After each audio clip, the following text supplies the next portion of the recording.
Howdy, folks. Welcome to Adventures in Alberon, Courts of Everest. I am Joe Treff, your Dungeon Master for this evening, and joining me are my friends Matt, Tina, Kara. I'm so bad at this. Hannah, Alana. For some reason, great. It's something right in the middle. Every time I get right into the middle seat and it throws me off. It happened last night too. What, you're getting thrown off by this look? That's insane. Something different. Welcome to our game. As you may have noticed, we are dressed a little bit different, or maybe not. It really depends on which one of us you're looking at. But this is a 90s theme, a continuation of our birthday celebration for Matthew, who we celebrated yesterday. We're going to celebrate again today. Yeah, I know. So a couple of announcements before we get started. Oh, my notes are on my phone because my laptop wasn't starting. We had Mosaic Team 5 last night. That is our original Starfinder campaign. It was more shopping, but not entirely. And there is a lot of things. I think the end of that episode, fantastic. Really like a turning point in this story. So you'll be able to check that out on YouTube at Alberon RPG on Sunday at noon, followed by this session when it re-airs at 4 p.m. Eastern Standard Time. We have at Alberon RPG. That is our Instagram and other social medias. We have a battle cam that we put up sometimes. Right now, just beautiful rainbow-colored macarons, but and a little bit of a cake. And so that probably won't be on the social media, but when we have combat and things like that, that gets there. So all of that fun stuff. Look what we ate. We also... We're now food influencers. Yeah, there we go. No, only if the store they came from chooses to sponsor us. Yes. I will also say there's a very good chance I'm going to lose music at some point because it just keeps flickering off and on. So we'll see. I'm doing my best. But one way that you can support me and get it on your laptop is by subscribing, which is great. It's a renewable way of supporting the stream. But thank you so much for joining us. And we're going to, final announcement or final thing. Sirenscape, digital tool set you can use to put sound into your games and everything like that. Sirenscape. Okay. Give me 1 second here. I can get us into our recap.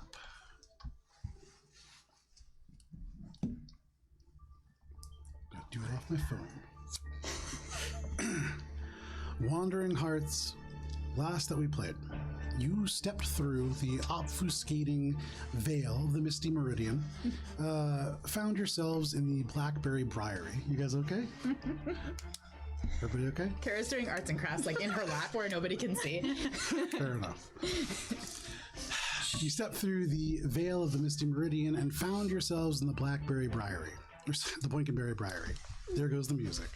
You walked along the stony bottom of a dry riverbed with rocks rising up around you, punctuated by bits of grass, flowers, and most of all, snarls of blackberry bushes. Ori, you spotted in the distance a plum-colored barn on a cliffside and made your way towards the ivy-veiled cliffside. You began to hear before you saw the gentle hum of bees, and before too long you ascended this ivy, some of you a little bit more successful than others. Cheshire simply levitating.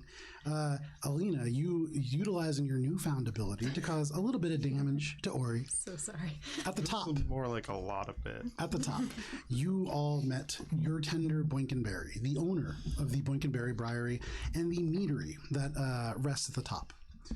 You all decided to take a tasting here.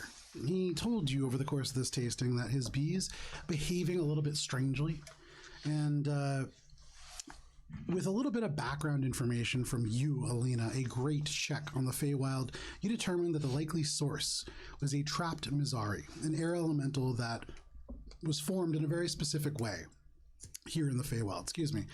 When night came, you went down to the Briary following a slow-moving current of docile bees. Eventually, with a little bit of help from Minka, you did locate at the center of an increasingly thickening swarm of these creatures a orb formed out of bronze, complex kind of overlying rings, or you attempted to retrieve this multiple times, having little success using the mundane method of wandering through the bees. However, with a little bit more help from others, some illusions, a little bit of animal handling, you were able to snag this orb. Ori, as you began to open it, Alina, you cautioned Ori to perhaps set this down and open it from afar. This orb did have a combination lock of sorts on it with several letters that moved around the orb on rings. It was which we solved very quickly. It was a very quick solve. Super easy, no problems whatsoever. As the default password was still very much set. You line the words up to spell open, the puzzle opened, and you release this wind elemental. As it howled through, it picked the bees up that surrounded it in the air and became a true bee-nado, which all of you were forced to engage in combat, though very mindful to try to preserve as many bees as possible. As this wind swirled overhead, summoning things like lightning storms, a little bit more area damage than perhaps you were intending. However, with a good amount of time and quite a bit of damage, you were able to dispatch this air elemental. And as the bees slowly those that survived, began to drift and up and over the cliff, back over to the meadows of meadow foam and various flowers that lie beyond. All of you kind of turning and beginning to plan your next steps. That is where we begin. And yeah, we could just go right into it because I don't have any music that I can change. No. Sorry about that. I'm going to work on it. So all of you now are standing in this briary. Yeah. There is these like intense snarls of thorns all around you, but Minka, very much to your point, though there is this thick mist that hangs in the air and kind of obscures things beyond 20 feet or 30 feet, aside from the huge things like cliffs and large snarls of branches, there is a very heavy mist that still lies in, but there is no rain. And you do remember you required rain to get back to the city of Petrichor and, with it, the material plane. All of you at this moment, as far as many of you can tell, and most of you have been to the Feywild in some capacity or another, although not all. Some of you have been nowhere. I don't know who I'm thinking of, but as far as you know, you are within the Feywild. So we may have a problem. I'm still pretty drunk, right? So at this moment, the plus wisdom minus int drink. Yes. Oh, sorry. Oh, so right. yeah, you guys are back at the Briary. Yeah. You guys, so right at Been hanging out. Right. I don't have my notes. This is killing me. So at the Briary, you guys have been hanging out. You and Billy had both imbibed the special reserve, the special nectar collector. Yeah, the special nectar collector. You learned after imbibing it that the special part of this, the nectar that was collected to create this honey, was taken from a wild stargrass field located in the Feywild. Stargrass being the marijuana equivalent in our game. And so you found yourselves both very hungry, a little bit wiser, a little bit less astute in the moment. So you and Billy are currently under the influence of that for the next hour. What would you all like to do? Did I do? Looking for something to eat. Yeah, I mean, We all tried it. Is that not? no, I I didn't think it's try. just the two of them. Okay. It's expensive, and It there's was only the one bottle special of it. Yeah. nectar Right. collector. Oh, Billy didn't do that. Oh, you didn't do that? Billy got So it's just Ori. Just that. Oh, all right. Billy Par got for the course, Billy par got for the course. three of the regulars. 3 of the regulars. Very well. So for you, just a little tipsy, not the same effects that Ori is feeling. But Ori, it's not poisoned. It is definitely like a status I've condition. gone toe to toe with fucking what's his face. Fine. At the Wincing Manticore, you have had quite a few drink-offs. Oh, and crispy. So sorry, you were saying something about a problem? Yeah, I'm hungry. so when we were fighting the bee tornado, I noticed when I tried to summon a cloud that there were no clouds. And it wasn't raining anymore.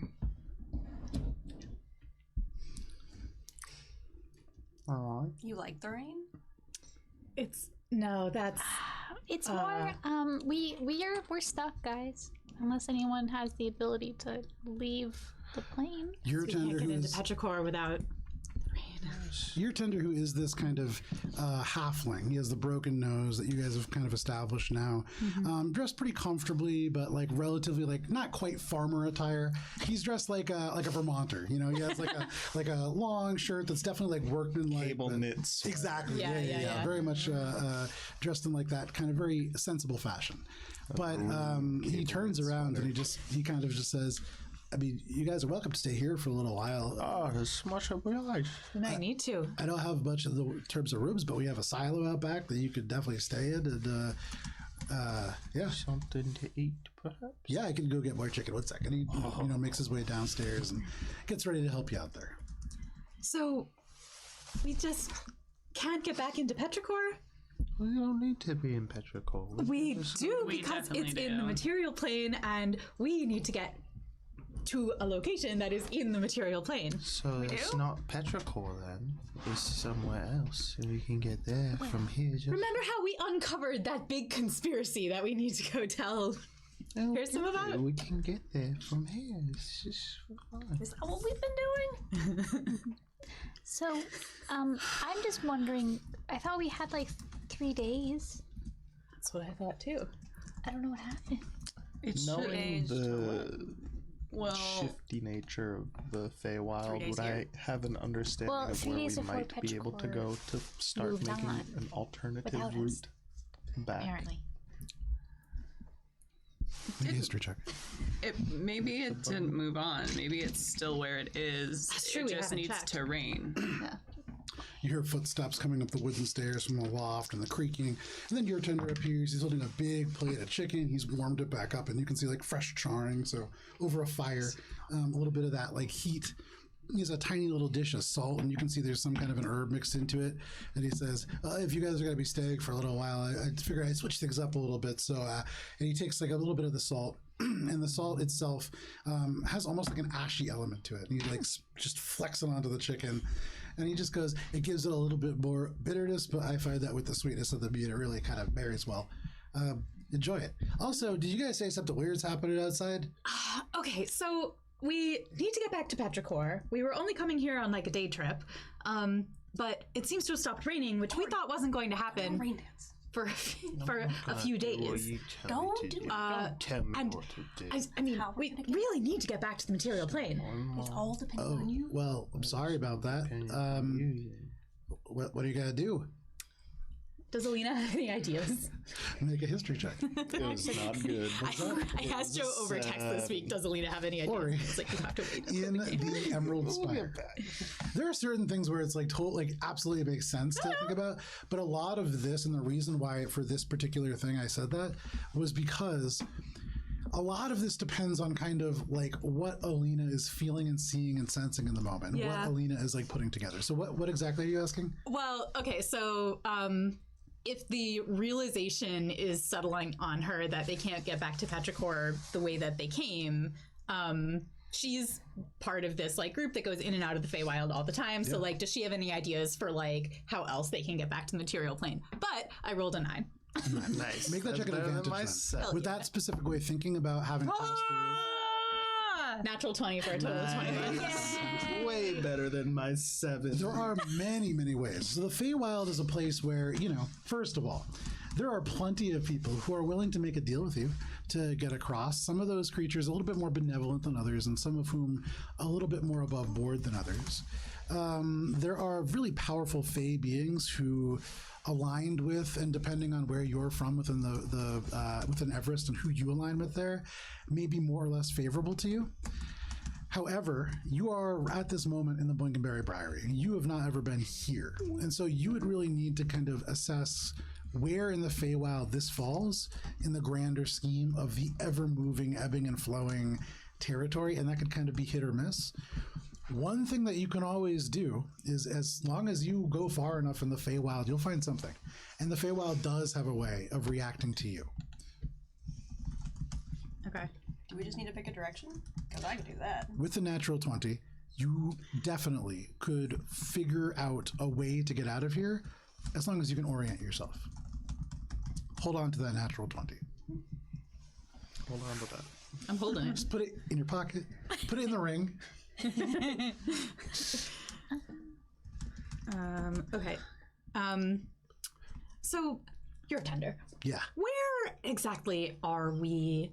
Are there landmarks nearby that you can, can you orient me in terms of just where we are in the Feywild? Well, yeah, I could try. So if you go really far south, there's a series of kind of like rainforests and things like that as you get closer into like the Summer Courts territory, but it gets really, really rainy around there. And actually, for what you guys are looking for, that might be pretty good. I was gonna say, though, the reason I asked about the weird thing is it's getting really foggy out. And I know it's not raining, but it's getting like kind of weirdly foggy out, and the bees are quiet. And in this moment, really appropriate that we have no music because it is quiet. For the very first time, your ears have really become accustomed to this hum that is going on outside, almost like a fan that you hear again and again and again just kind of blends into the background. These bees have become just part of the background. Now, right now, very quiet. Recognizing this, I'm putting on my drunken danger sense. Just kind of like,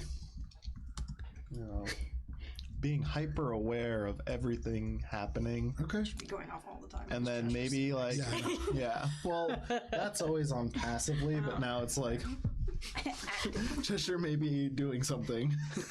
Seek out There's something actively happening right now. Seek out what the cause might be. I think Minga's gonna go and look out. Is there a window? Yeah. And see. I'm assuming we're in like a bar. Yeah, there's a big window, right? So right in front, right behind the bar, there is a big window, which normally is what you would use to kind of like hoist things up into it in like a real barn. This has just been kind of pushed out to allow a little bit of air flow through the barn. And so you can look out no problem. There is mist, and it is coming in pretty heavily, and before you could see maybe 20 feet out. It seems as if you can't see some of those bigger landmarks anymore. You look back towards the cliffs that many of you are quite familiar with, as some of you have fallen off, fallen up, and you can't see them expertly. Only about 40 feet away from where this barn is, just mist. Oh, maybe it's the Misty Meridian. Maybe it's passing over us. Maybe we can just hop on. Oh, it hasn't gotten this close in a while, but it could be. That's how that works, right? Well, things work all kinds of ways here. If it is the Misty Meridian, but it's not raining, Yeah. What does that mean? can I make some kind of check to figure out if that's like worth trying? With your previous natural 20, one of the things Danger about Meridian. the danger meridian, one of the things about the Feywild and the places where you can cross, they're inconsistent at times, but almost always there is a rule or rules that can be found to govern how it works. Even the most chaotic things have some kind of systemization to them. With the Misty Meridian, if this truly was, and it was passing over, you would expect to hear things and smell things. You remember Petrichor itself, though like a rainy city, very much alive and active, and there were people and food. There were channels that really, smelled of the kind of like musty canal water, and none of that is here in this mist. And so that would kind of lead you to believe this is not the Misty Meridian. Is it something better?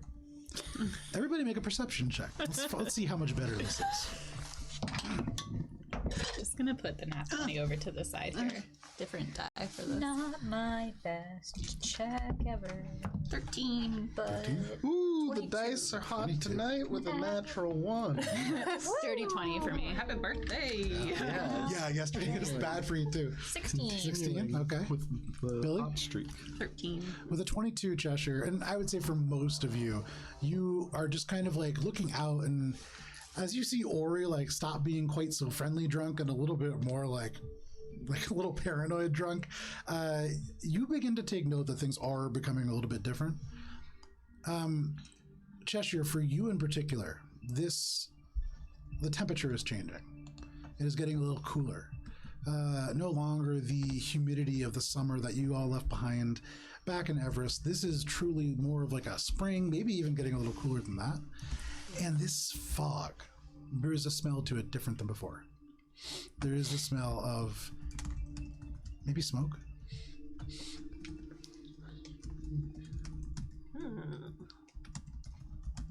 Smells like chicken. Oh me, oh my.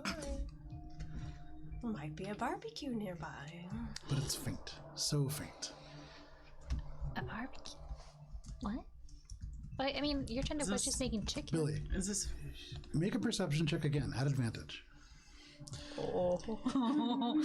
Ominous. Wait, like this is the advantage, or like this one? Another check. Another with check with advantage. Fresh checks.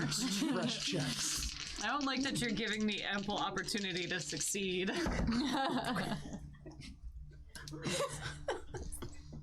What was that? I rolled the same twice, and I also rolled the same number that I rolled before. Wow, that's amazing. Okay. Everything stays the same. No change. Billy, Yes. it's foggy out. Yes. Is it fog or is it smoke? It's fog. You sniff it a little bit and you don't smell anything. But as you smell it, there's an anxiety that gnaws at you. And you don't know why. Your tender just kind of looks around at all of you and just goes, so, do you want me to shut the windows? It's getting kind of cold. I see a little breezy in here now. Yeah. Oh, didn't that other bartender tell us about, mention something about the quartz and the shifting of the quartz? And depending on who's in doing stuff? Oh no. You don't think, like, we're just in the middle of something right now, do you? In the middle of something. Hey, you're tender. Yeah. Life Meant is to being ask middle about of this things. free coven. Yeah. Something's happening. Are they called? How many are in this free coven? Oh, God. It's like a political party, really, when you think about it that way. I would say, like, maybe like 100. 110. UX is not a really big town, and I think you're required to register to one of the covens there, but yeah. Are they all older women? No. You talking? Are they all grown? He's drunk. Really? No. You guys go to a lot of theme towns or something?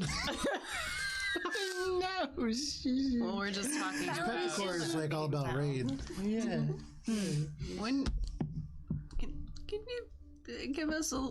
I'm interested in your mead thing you've got going on here. How long you been in business? Oh, well, my family's been in business for a long time, probably about 700 years, way, way, way back to the great, great, great Boinkenberries. But I would say myself, close to, I took it over truly about 100 years ago, but for most of my life. Any issues over besides this little tiff? Oh my God, yeah. I mean, we live in the Feywild. Things happen all the time. What kind of issues? Do you have like a flavor? Like, It's Boinkenberry flavor. so, like, any issues with like stability? Like maybe a couple of years in a row the mead doesn't do so hot. Nothing like that. I mean, this was one of the weirder things in terms of like stability for the mead, but the bees that we raise are pretty hardy. There are weird things that happen, and there are times where the spring court and the winter court, especially before everything went down on Everest and they had a little bit more power, they would clash a lot more. But even this is a little different. And he's like going and closing the window now. That was more intense than this. But this is weird. This is getting kind of weird. And you can see now, like, as he's like beginning to go down the stairs, there are like little like tendrils of this mist that are coming into the barn door. It's thick. And before you could see, 30 feet away, 40 feet away, then 20. Now it's like 5 feet of visibility. We got a wheel. Thanks, Emily. Touch What are you touching? the fog. The fog? Oh, I thought you were pointing Make at a me. perception check flat, Billy. It's gonna be another This is, 8. Just this be is for the prepared. wheel. I know. Thank you, Emily. Thank you for them. There we go. Thank you, Emily. It's a 23. Hey. Double digits. Billy. There was a time in your past where often you would meet new people. And in the course of bringing them back to the place that you called home, oftentimes, through various means, you would be allowed to travel through places that maybe were not exactly next to where you were. You sniff the fog, you poke the fog, and as you do, there is a feeling about this. You realize the reason that you felt such anxiety was because this is familiar. This is not a place that is in the Feywild. And as the fog goes overhead, you look up and you cannot see what the sky looks like, but you would almost swear that you are in a place that is called the Fellight Moorland. And this is a place just a little bit south of the charred forest. It's a little bit north of the basalt ribs. Billy draws her sword. Okay. Sword comes out. Your tender just goes, oh, is this a robbery? No, I mostly just have the buddy that you guys gave me. find a place to hide. Alina immediately preps up. Okay. He goes, I don't know what's going on, but he just kind of rolls under the back counter. Get him sober. What's all the hubbub? Fighting. Okay. Okay, make a stealth check. Make a stealth check for your tender. Ooh, natural 20 for your tender stealth check. Nice. Tender. You hear a little, and if you look under the bar. No, I'm good. I'm good. 26. My wisdom is better right now. Leave it. Okay. I don't know what to do. I don't know how to prepare. We'll be fine. When the wind sighs. Billy, what? What's going on? I think your tender might have gotten on the wrong side of this coven, and we made them angry. And I get to kill things now. Do you think it's hags? Oh, it's definitely hags. Nice. And Alina cracks her knuckles and is like, yeah. Oh, so we killed the hags thing with If you're not going to be sober, the you can stay berries. here and hide. Perfectly fine. Thank you. I can I can as well. How loud are you talking right now? Billy's not super quiet. Okay. From beneath the floorboards, maybe an inch below the floor that you're in, but just behind the bar, you could just hear, oh, if you're worried about hags, it's not hags. Well, who is it then? Well, Oberon, can I come out? It is. I mean, it's your place. Sure. If you think you're safe. Well, that doesn't make me feel really confident. I'll wait. I don't sense any danger in here. Does the word Oberon mean anything? Make a religions check. Oberon, the Fairy King? Oh yeah, I know what Oberon is. My Fairy King! There's definitely some intentionality to why I changed the lore specifically for Oberon, because, also some of the Feywild stuff kind of, 5. Oberon, you hardly know her, you know? No idea. Nothing. Who said Oberon? Yeah, I also missed it. Your tender. Oh, your tender. Just now? Yeah. Do I know Yeah, he's who over too. Oberon is? One of those puzzles. What? Do I know who Oberon is? Make a religion check. I would also like to make a religion check. Make a religion check at advantage as well. Oh, I'm just going to make one as well. Flat. Hey! Billy's too focused on the fog. That's a natural 1. 15. Double digits. That's literally the first 12. time. I would say with the 15, you have definitely heard of Oberon, probably in your teachings, especially because Oberon is potentially somebody that you could entreat to change certain elements about you. And so there are definitely people who would perhaps push you towards this individual. Oberon, not a negative figure. Neutral. Oberon is a member of the Spring Court and sits by Titania's side. He's a very, very powerful archfey. And so if this is a place that has been protected by him, that is one of the very few instances where perhaps powerful individuals like hags might stay away. Might. And even then, for a lot of creatures like hags, and you've heard very little about them probably, but from what you have heard, nothing can really be certain about that.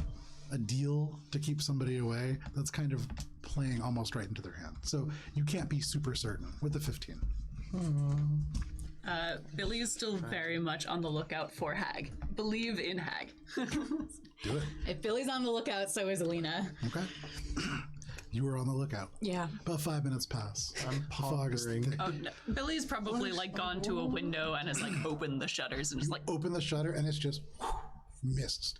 And it falls across you, and as it does, it's clammy, it's cool, and it does smell just faintly like smoke.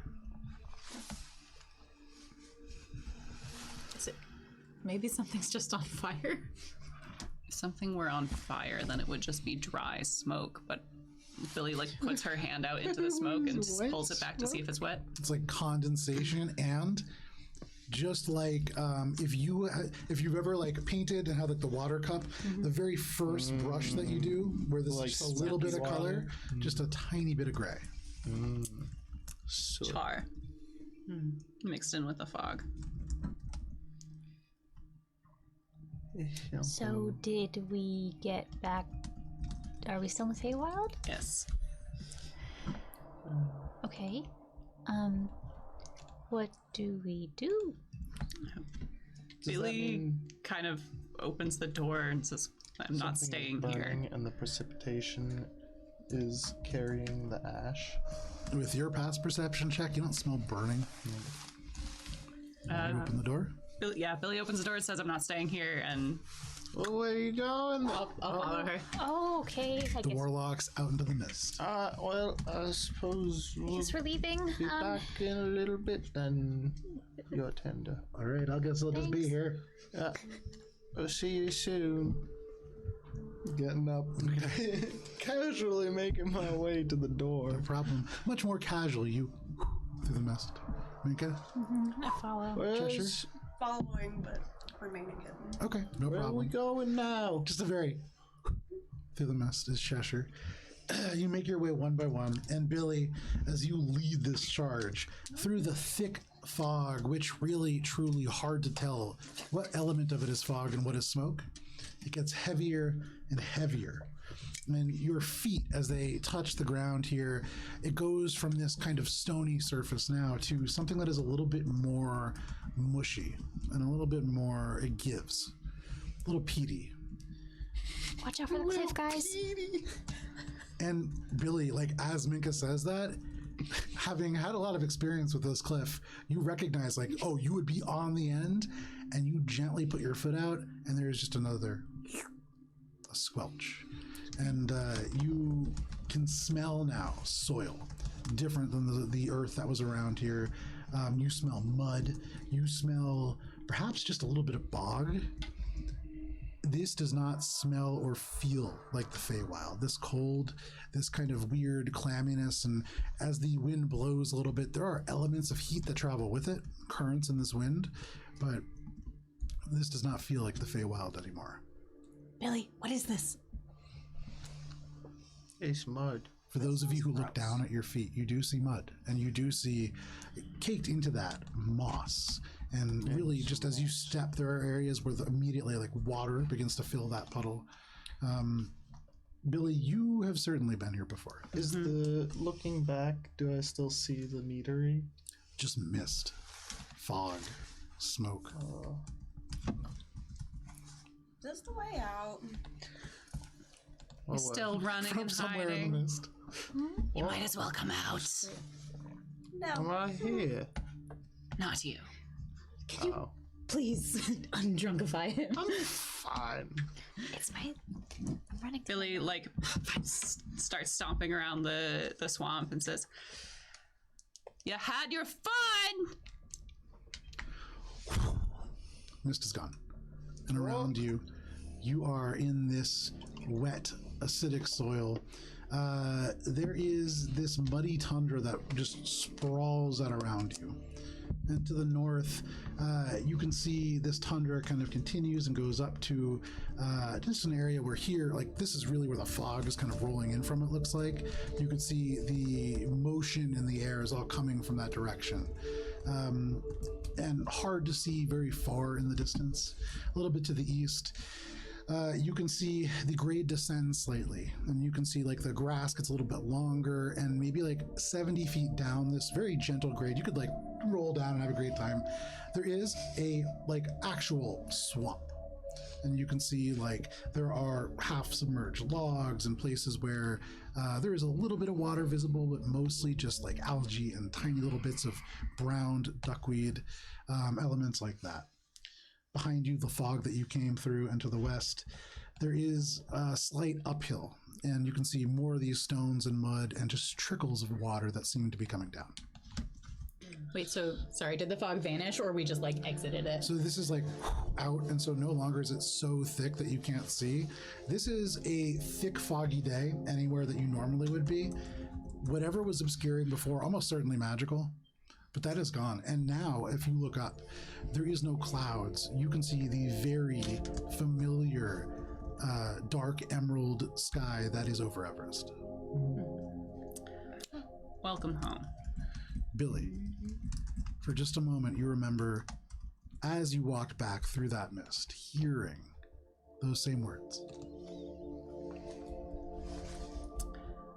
Oh, lucky us. We're closer to Everest. We're closer to the Emerald Spire now. See, I told you it would all work out. Yeah, it worked out great. Yeah. Billy still has her sword in her hand. Okay. Can I look around and see if I can get my bearings? Like where are we? Yeah. I too would like to. Everybody go ahead and make a perception check. I would like to see. Unless, if you would like, you can make a survival check and learn some different things. I would Do I like make mine to- at advantage? Because home turf. Yeah. I would like to invoke my background feature. Okay. I like how all your spells are background features and abilities. I can. It's basically like I can remember terrain, like photographically. You haven't been here before. All right, cool. I got can't a find it 'cause 4 it's a on my fucking- survival check, You are That's alive. feature. and it feels so good. Survival. 24 in perception. Okay. Survival 18. 18. 16%. Oh, okay. New location. What do we do? So 24 survival. Perception. Cool. Eyes. Continuing the trend with another natural one. 24 for okay. So with your survival check, you begin to like bend down, and the plants here are entirely different. Little stones kind of mixed in here, and all of them you're beginning to see definitely marred a little bit. And then Ori steps right where you're looking, and like it splashes you a little bit in the face. Your nice like blue fabric is just with mud, and Ori just kind of is like, oh sorry, it just kind of keeps going.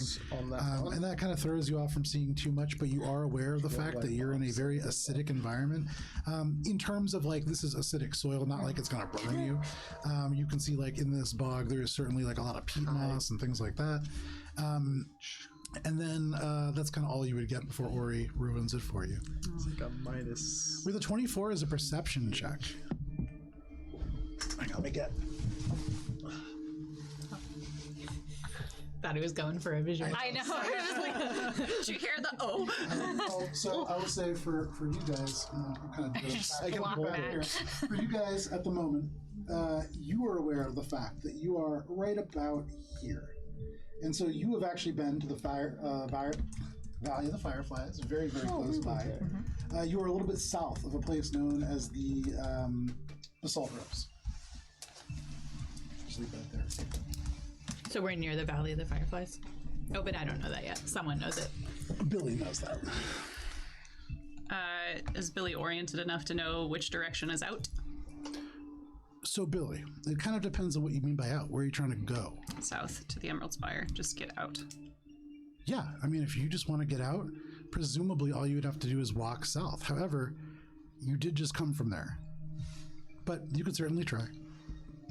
I just came from south. Yeah, to the north, you can kind of see everything. That's the direction that you came from, yeah.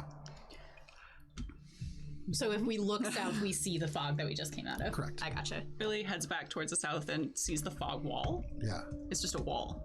okay. Just a wall. Although, I mean, you can walk through it. I want to go this way. So go that way. So go. What's stopping you? It's just some fog. You want to go through and find out? I mean, we just. What? We walked through some fog that smells like smoke and char, and now we're suddenly on the material plane again. That's not concerning in the least.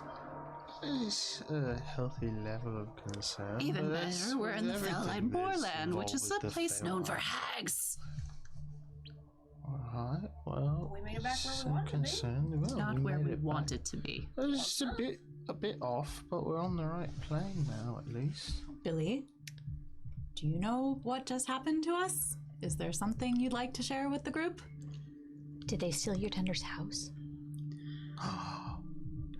Jeez, they Concerning. do they know Poor your tender. like the Oh, what was that? Just bees. Bees got swallowed. This is home. Oh, My home. Charming. Oh, so you know where we. So welcome back. Oh. This. you don't seem terribly happy to be home. I'm not. So what should we do? Leave.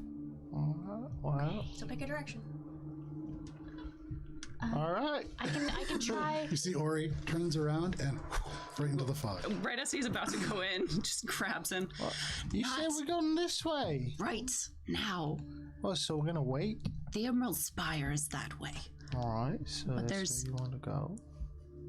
There's a large wall of mysterious magical fog that will suck us to wherever the fog wants us to go. Well, I'd rather not go where the fog wants us to go. But But it already brought us here. The fog has terrible ideas. How do I you can know? try You know to the like fog? get. Yes. Does it have a name? No. What's the name of the fog?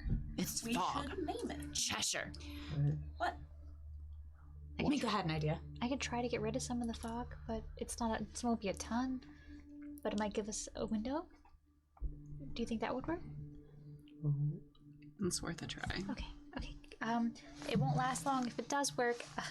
Minka's gonna cast Destroy Water at 3rd level. Nice. So it destroys. Normally, it's a 30-foot cube, an additional 5-foot cube for each level above. So it's a 40-foot cube. So it's not. It's very little. It's very little realistically. A 40-foot cube is pretty large. It's huge space. in terms of like D&D, like a combat encounter. In terms of like the world and this plane of fog and like stones and mud. It's like a pixel And you on can the see, I screen will say, of up red. to the left, you can see there is certainly like an uphill area. And now you can see more rivulets of water, a little bit richer up top that seem to sink into graded sediment down below. And so you would imagine with your previous survival check, now that the mud is kind of flown away, there must be a spring up there. And looking down, there is more of like the bog that you can see. Give me 1 second here. This is gross though, Billy. I see why you left. Yeah, it's dense, it's marshy, and even from this distance, you can see the insects are growing thick in the air. You can't quite hear them from here, but unlike the bees, these look like gnats and stinging sort of things. And then you see like underneath the water, and the little things that float on top are disturbed and move. A little bit more lively down there. To the north, I would say with that, it does clear just enough so that you can see across the muddy tundra, poking up through the fog and the smoke, the tip of a tower.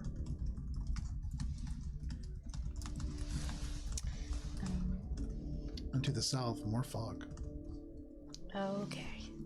That's more fog than I can do anything with. Well, maybe we can go around it. Go north for a while. There's fog everywhere. Where are we gonna go around? I'm going through. Okay? You watch as Ori disappears.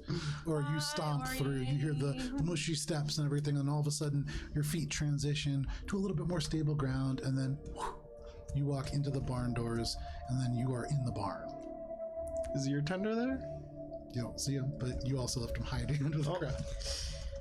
All right, I'm going back. Okay, turn around. Same thing. You see a shape move, and Billy for a moment, it's like, but it's just Ori walking through. It's just right back over to your tenders. So that now we gotta go somewhere else. You're welcome. I don't want to I don't want to pry.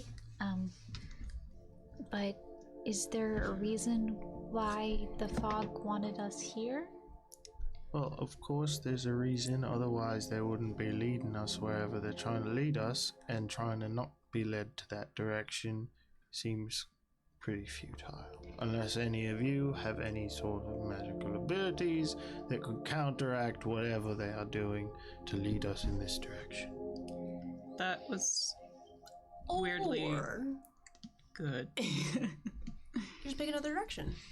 Treasure's gonna spin around and walk north. Also good.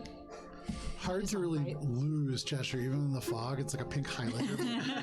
It just becomes like a warm glow. Yeah, there's just a glow just off the distance. Sparkling. I'm like using minor illusion to like give little sparkles. Yes. Yeah, it is the most festive guide that you've had through a very dark and dreary place. But you begin to walk north. Is anybody doing anything in this walk? And I suppose it's you leading the group. What is your marching order? I have grabbed Billy's elbow and pulled her to the back, intending to converse with her in hushed tones. No problem. Follow along. I could probably awkwardly in the middle of the two groups, just like, oh no. No problem. So it's the three of you dropping back? No, I'm you two in the front. Yeah, I'm back. following And then by in the themselves. middle. Yeah, just awkwardly in the middle, like, oh. Be the middle child. So warlocks, please. Billy, you don't have to tell anyone else, but is this your auntie's?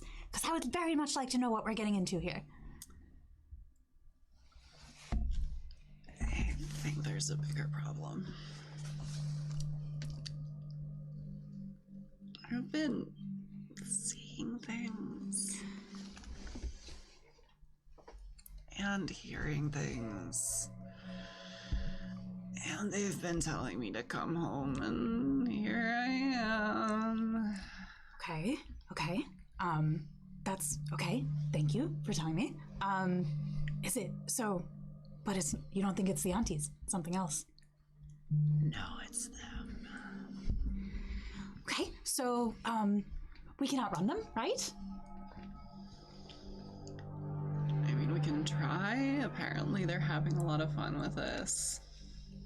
What do you want to do? I'd like to murder them, but I'll help you. You know that. Well, maybe we should just go to them then.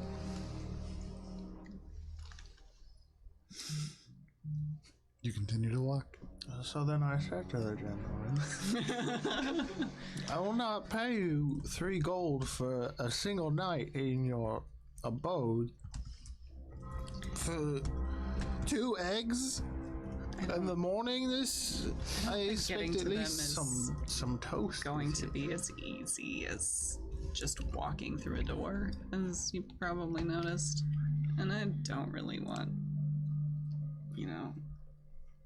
As we're walking, using prestidigitation to try and create patches where Ori could slip. You don't even really need to. High alert. Always on high alert against Cheshire now. It's for you, Ori. Everybody else is just kind of walking, and you are slightly falling behind, and you don't know why. It's not enough to make you slip. It's not enough to like hurt you or anything, but it's just enough that you're like, fucking magical people, and like they're definitely doing something to make this easier because you just keep slipping a little bit.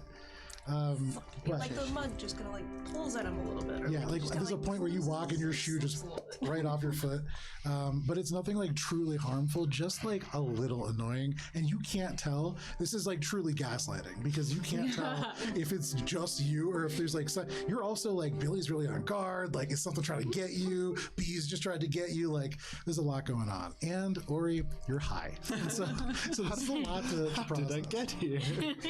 But the ground is rocky here, and there is a thin coat of dirt across everything that is beginning to come away on your clothes, on your feet that begin to stain not brown but gray. And there is an area that approaches where the ground has eroded away. And as you get a little bit closer, now that you've kind of like cleared elements of the fog away, as it's still a couple hundred feet away, it's like the ground is given away, and all along, as far as you can see, there is this crevasse that is formed. Though Billy, weirdly, directly in front of you, it's as if the stones have fallen just such that they lean against each other, many to form a natural sort of bridge. Although even as you look at it, little bits fall down. Nico, what kind of animal would you be if you had to be living in this swamp like I don't trust marsh? the other two. Minka, sure. Just in general situation. Like Ori's obviously hiding something in frog? Cheshire. a frog. That's a good one. I've never trusted her. The magic's too similar. Yeah, that's probably why there's a lot of grung there. It's your call. I'll follow you regardless of what you decide to do. Is the only way forward over this bridge. Make a perception check. Stay on guard. A frog on a log. And That's all we Billy really goes are. to like tap at the bridge with her sword. 16. With a 16, as far as you can tell, I mean, you look down to the left and you might see something in the fog a little bit further away. It'll be a bit of a walk.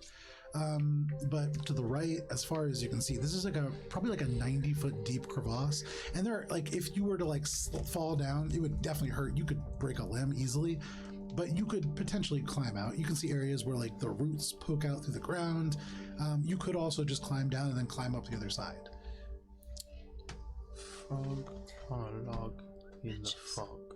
As you tap the bridge with your sword, again, little come down, and Billy, you get the sense you would really have to like tiptoe across this, and almost well, I'm not the boss of you, but you get the sense that doing it one at a time would probably be a good idea. Guys, Cheshire's going forward. don't fall, please. Okay.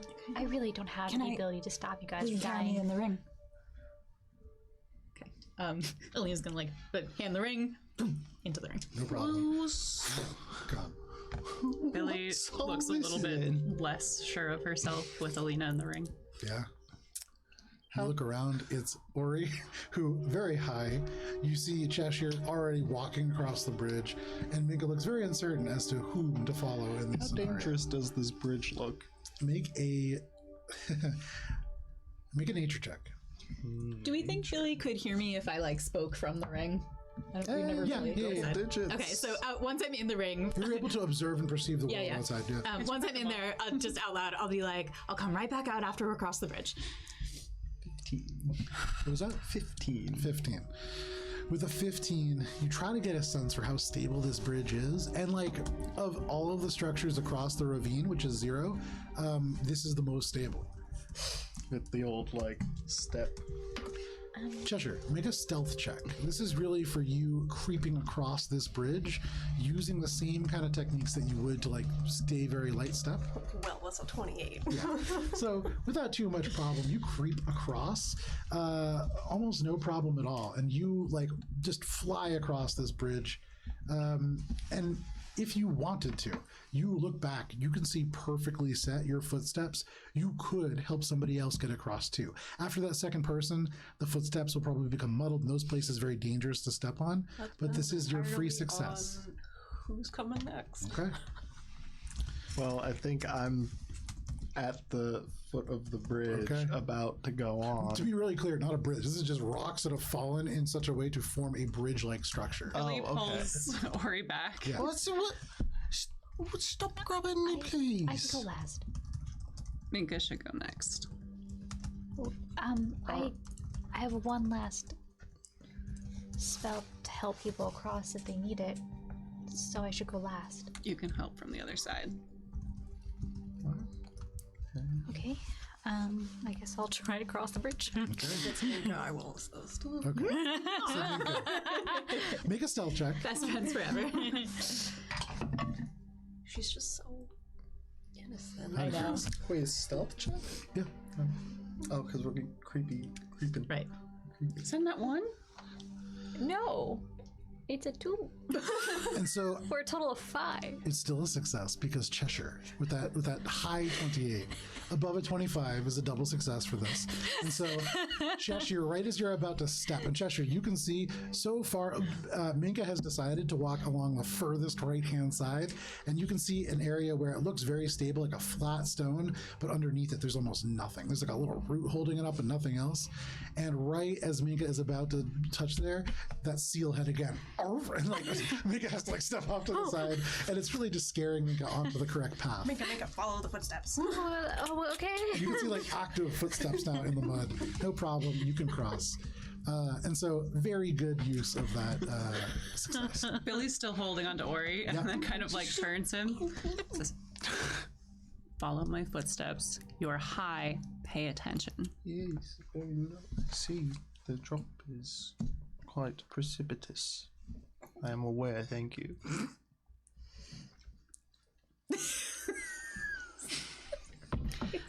Billy goes across. Make a stealth check. I am following close behind. What? You said follow your footsteps. That tracks for my roll. 30 feet wide. Okay, good. 30 feet across, 90 feet deep, and then the bridge itself maybe 8 to 12 feet wide in terms of the width. So there are places where you can definitely stand two apart. Again, not a bridge, but a bunch of stones. A bridge. Do you want to go first? Billy already went. Billy already went. Well, do you want to say what it is first? It's a 13. Ooh, 12. A 12 is what you need. It gets real dicey after 11. So yeah, literally exactly what you need. And Ori's so precise as that as you're like, and Billy is just keeps looking back at you, and you're just like, see, I'm fine. And as your foot steps off that last stone, the entire bridge just crumbles down, and you see it just splash into the mud 90 feet below. Way to go, Ori. You loosened it. Ori, make a perception check as you look down. Oh my god, what the fuck is going on? I feel like, did Kara Kara or something? Kara cursed you by gifting you dice. Oh, no. I haven't even rolled them yet. I'm so sorry. Maybe that's the problem. I actually am sorry. It sucks. Oh my god. Perception? Oh, it's still, it was a 2, but it's still double digits with an 11. Hey, you see some ground. For all of you, you've made it across this There's a lot of ground down there. As soon as we're over, I pop back out of the ring. Right back out into this kind of fog, the smoke, and now that you're on the other side, you can see no more than like a 20-minute walk beyond this point. Now, certainly poking through the fog, yes. Sorry. No, please. Given that the fog has guided us, does it seem like the rocks fell because we all passed over? It's leading us still, right? Remember that perception check that you rolled a 2 on? Mm-hmm. Billy. About 20 minutes further to the north, you can see this ruined tower. Make a flat intelligence check. And this is to recall a memory from when you were very small. It truly is flat. I get a +0 to this. There you go. Oh, the flattest roll. Billy's too freaked out. It's a 3. 3. You don't recognize the tower. Low rolling. But it is a little bit in retiring ruin, these and days perhaps for now. that's why. I don't have any. You only see like an edge of the roof, and the rest is kind of falling in. You can see elements of the woodwork that holds up the slats, and like the tower kind of crumbles into stone beyond. You do see elements that look like maybe charring around the edges, but still a little too far to make out too many details. Unless Not somebody... a sponsor, and I don't know why. That was really funny. You do see a few brighter colored bushes and plants that are interspersed among the low vegetation here. There is more dirt. You do see an occasional tree now, no longer just mud and stone. You can see spruce trees primarily. Unless somebody It's like immediately starts walking. Pretty late Tasha at just night, right? Keeps going on the same Hard to direction. tell now, especially with all the fog. When in Everest, if you don't have the benefit of really like being there for the day, it's hard to tell if it's like the beginning or end of the day because they both look kind of similar. Well, regardless. Yeah. I'm very tired. Yes, certainly, yes. And almost out of the swamp? Or the tower is still in swamp? Hard to tell. You can't really see the ground too much from what you, and you don't remember this tower, so hard to say. It's all still kind of swampy. It is just a little bit more dirty and able to maintain larger plant life here. Like there is stuff for roots to grab onto. Billy starts walking towards the tower. It's like, I don't know about you, but I'm exhausted. And Can probably make camp from there. From a mechanical standpoint, you guys are really brushing up against exhaustion. You are probably about, I'll tell you exactly how far away. 20 minutes? 30 minutes. Oh, just enough time to roll out of bedroll and forget to set a watch. No. Perfect. This is the perfect place to forget to set a watch. I love that. So, yeah. Is this the same tower that we saw way back when we were hanging with Yuppel? Oh, you mean where the army was? Yeah. It shouldn't. Are you asking this in character? Transition into character. It shouldn't be. We're too far north. Are we going to pass by Yupple's place? This is further south. This is actually further north than where Yupple's place is. Yupple's place. If Yeah, you like actually have the Yupple's place is further south. Is yeah. what I Oh yeah. Well, we did chase down the goblin for a bit. We didn't go through like a whole bog though. We went just up a How street. far away are we from Yupple's place? Make a flat intelligence check. Using my knowledge of terrain. No, that's fine. Using your grung sense to secure your communists. Using your racist drunk Grumdar. So I'm actually. You light like a torch and a lantern, and a little frog symbol appears. Oh no! Again? God. What was that roll? 5. He's probably nearby. I mean, it's pretty humid, and this is definitely like grung-friendly environment. I think we're pretty close to Yupple's house. You head north. Ori, we're close to we just Yupple's go- house, and if we go I bet rest we here, could we go can visit rest him there. tomorrow. Well, I bet we could go rest there if we just keep. I think going I'm a gonna little bit. drop from being too tired before we could even make it there. I think we just need to set up a camp. Yeah. All right. Well, I guess we'll see him in the morning then. You guys making camp? At the tower. All right. So we're going at the to tower. okay. Okay. It is. I will take first problem. watch. It's actually, you guys are getting unless there's literally within guys in 10 there. minutes of rolling for exhaustion by getting there. Defensible. No yeah. So as you're getting closer, you can see this is a broken ruin of a gray stone tower that is falling inward upon itself. Most of the wood beams now turning to mulch, truly, on the ground floor. The bones are still remaining. There are arched windows, there are doors that once welcomed people, but now just empty frames. There were at one point walls, tall walls that surrounded this tower, but most of them kind of crumbling away. It's cooler here, and though there is no sun, somehow it's almost like you are in an invisible shadow, and as you look up overhead and the mist is kind of moving, you can see you're at the beginning of what becomes foothills that then becomes, and you would know, this becomes the mountains that sort of lie off to the west of where you are from. Where your true home would be. We can't see. What was that? Can Kara incite that comment? Dumb. No? I don't think there's a rule for that. I'll check. No, I won't check. I know. I guess that's the closest thing. Yeah, you can just squint at me. But you gain whatever you gain from that. Cool. Nothing. Yeah. Billy begins like pulling out, like setting her stuff down, and just like sets out the bedroll but doesn't like get down in it, and just kind of like sits with like sword at the ready. Okay. Says, y'all should probably get some sleep. I'm gonna try to make it like a small campfire for all of us to stay warm around. Okay. You go and you doing create bonfire? No, I have produced flame, and I'm there you go. gonna hope to find some sticks. Yeah, no problem. Make a Well, survival I can do check. the foraging thing to keep people fed for. You can. It does take a certain amount of time to do. 20, dirty Can I 20. do that within my 4 hours of? Oh, certainly, yeah. So With yeah. a dirty 20? With a dirty 20, no problem. Although what you do notice is there are like, and you're like kind of going around, just staying relatively close. There are not a lot of spruce trees around the tower. And I would say, Minka, you don't know a lot about architecture. From where you're from, there's not a lot of buildings. But this seems a little odd. There are like dead trees around here and there. And so you can find a few like sticks and little bits to grab. Much more in terms of like bushes and grass and things like that in terms of the plant life here right around the tower. But you find a little bit. Make a perception check, Minka, as you're just kind of wandering a little further away from the group. 15. Okay.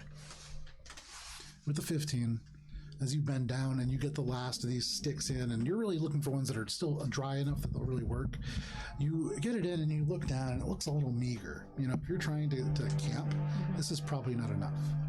And then you kind of look up, and for just a moment, you see like a flash. little light, and illuminated by it, you just see a pile of dried kindling. There's all kinds of like branches that have been broken down. You see a tree that's like mostly leaning over where it probably originates from, but almost exactly what you're looking for. Hard to see now in the mist, but that light for a second really drew your attention to it. Oh, that's convenient. Insight check. Are you insighting the world?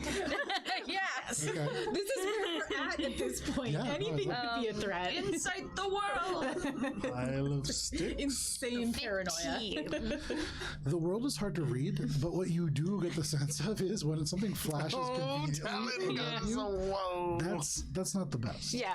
So know. I'm gonna turn around, go Balance. back to the group, and be like, I found these sticks, and there's more sticks, but there was like a shining light by the sticks, and that seems suspicious. Is there something hiding over by where the sticks were gathered? Make a perception check using your eye for detail or whatever the thing is called. Yeah, 'cause all the other have so rolls many- that I've had advantage. All of your with. sensory organs have different, like, adjectives. Are you fucking kidding me? Love it. What the fuck? Guys. I haven't rolled higher than a 6 on the dice. This time it was a 4 and a Nice. 5, so that's a 14. There's nothing over there. You can get. Go back to bed. Not in bed yet. Just got here. Billy kind of looks over in that general direction and says, best to stay away from it. Are the ghosts? I don't know, but it's this weird light in a foggy bog. Stay away from it. Yeah, yeah. Foggy So we should set a watch, right? ball. Billy's like watching. After you. You'll go first then?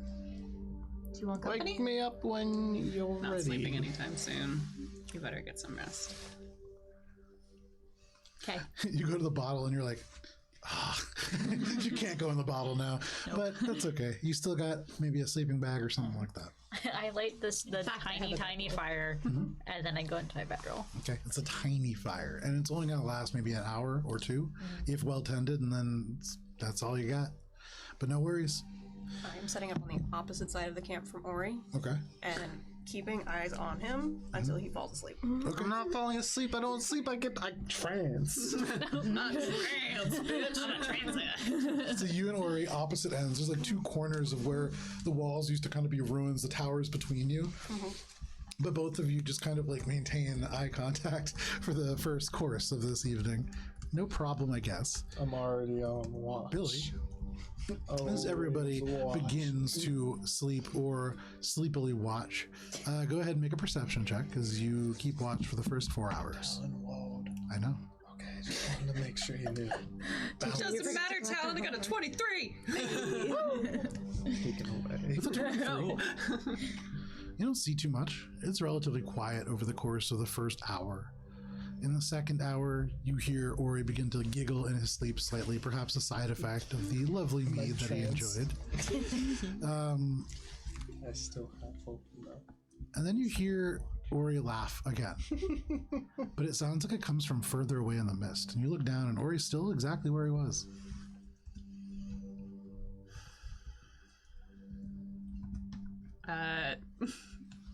Billy also pulls out her rapier and has now just got 2 swords. Double on guard. Some kids have a blanket. Some kids have swords. You hold the sword. A little bit of time passes. And then as you're watching and you're waiting, a little bit further away, closer to where Cheshire is, off into the side, for a second, you see a little flash of light. Does Billy know what this is? Make a nature, arcana, or religion check, your choice. Each is a different result. Which am I least bad in? It's gonna be Arcana. Does not matter. That is a 12.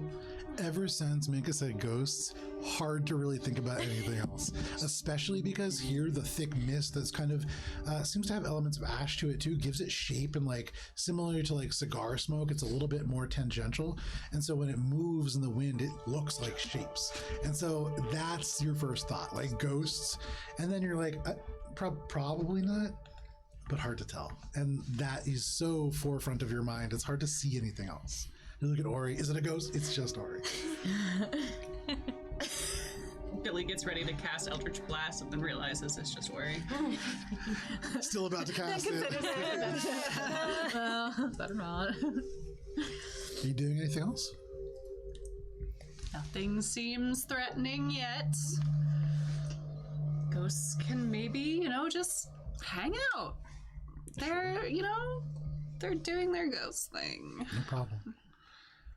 Your watch goes by without issue. Of course it does. Are you waking up, Ori? Oh, I would wake up after my... Well, you wake up. Yeah, that's a fair point. So, Ori, you wake up. You feel fine. You don't feel hungover, and you feel pretty sharp, to the point where all of a sudden you look around, you are in a slightly cooler, foggy place. There is like the smell of swamp and bog around you, and make a perception check. Is Chester still staring me down? Are we still... Fell asleep with my eyes open. Everyone in this group but Ori sleeps with their eyes open. I sleep with my eyes open. You don't sleep! Megan definitely just sleeps like curls around something and just like snoozes. What'd you get? What'd you get? 27. Yeah. 27. Damn. Finally broke the double digits. You wake up, and no longer really high. All of a sudden, you're like, wait, we're in danger. For the first time, you cross this big 90-foot drop, no problem. But all of a sudden now, you're like, this isn't where we were.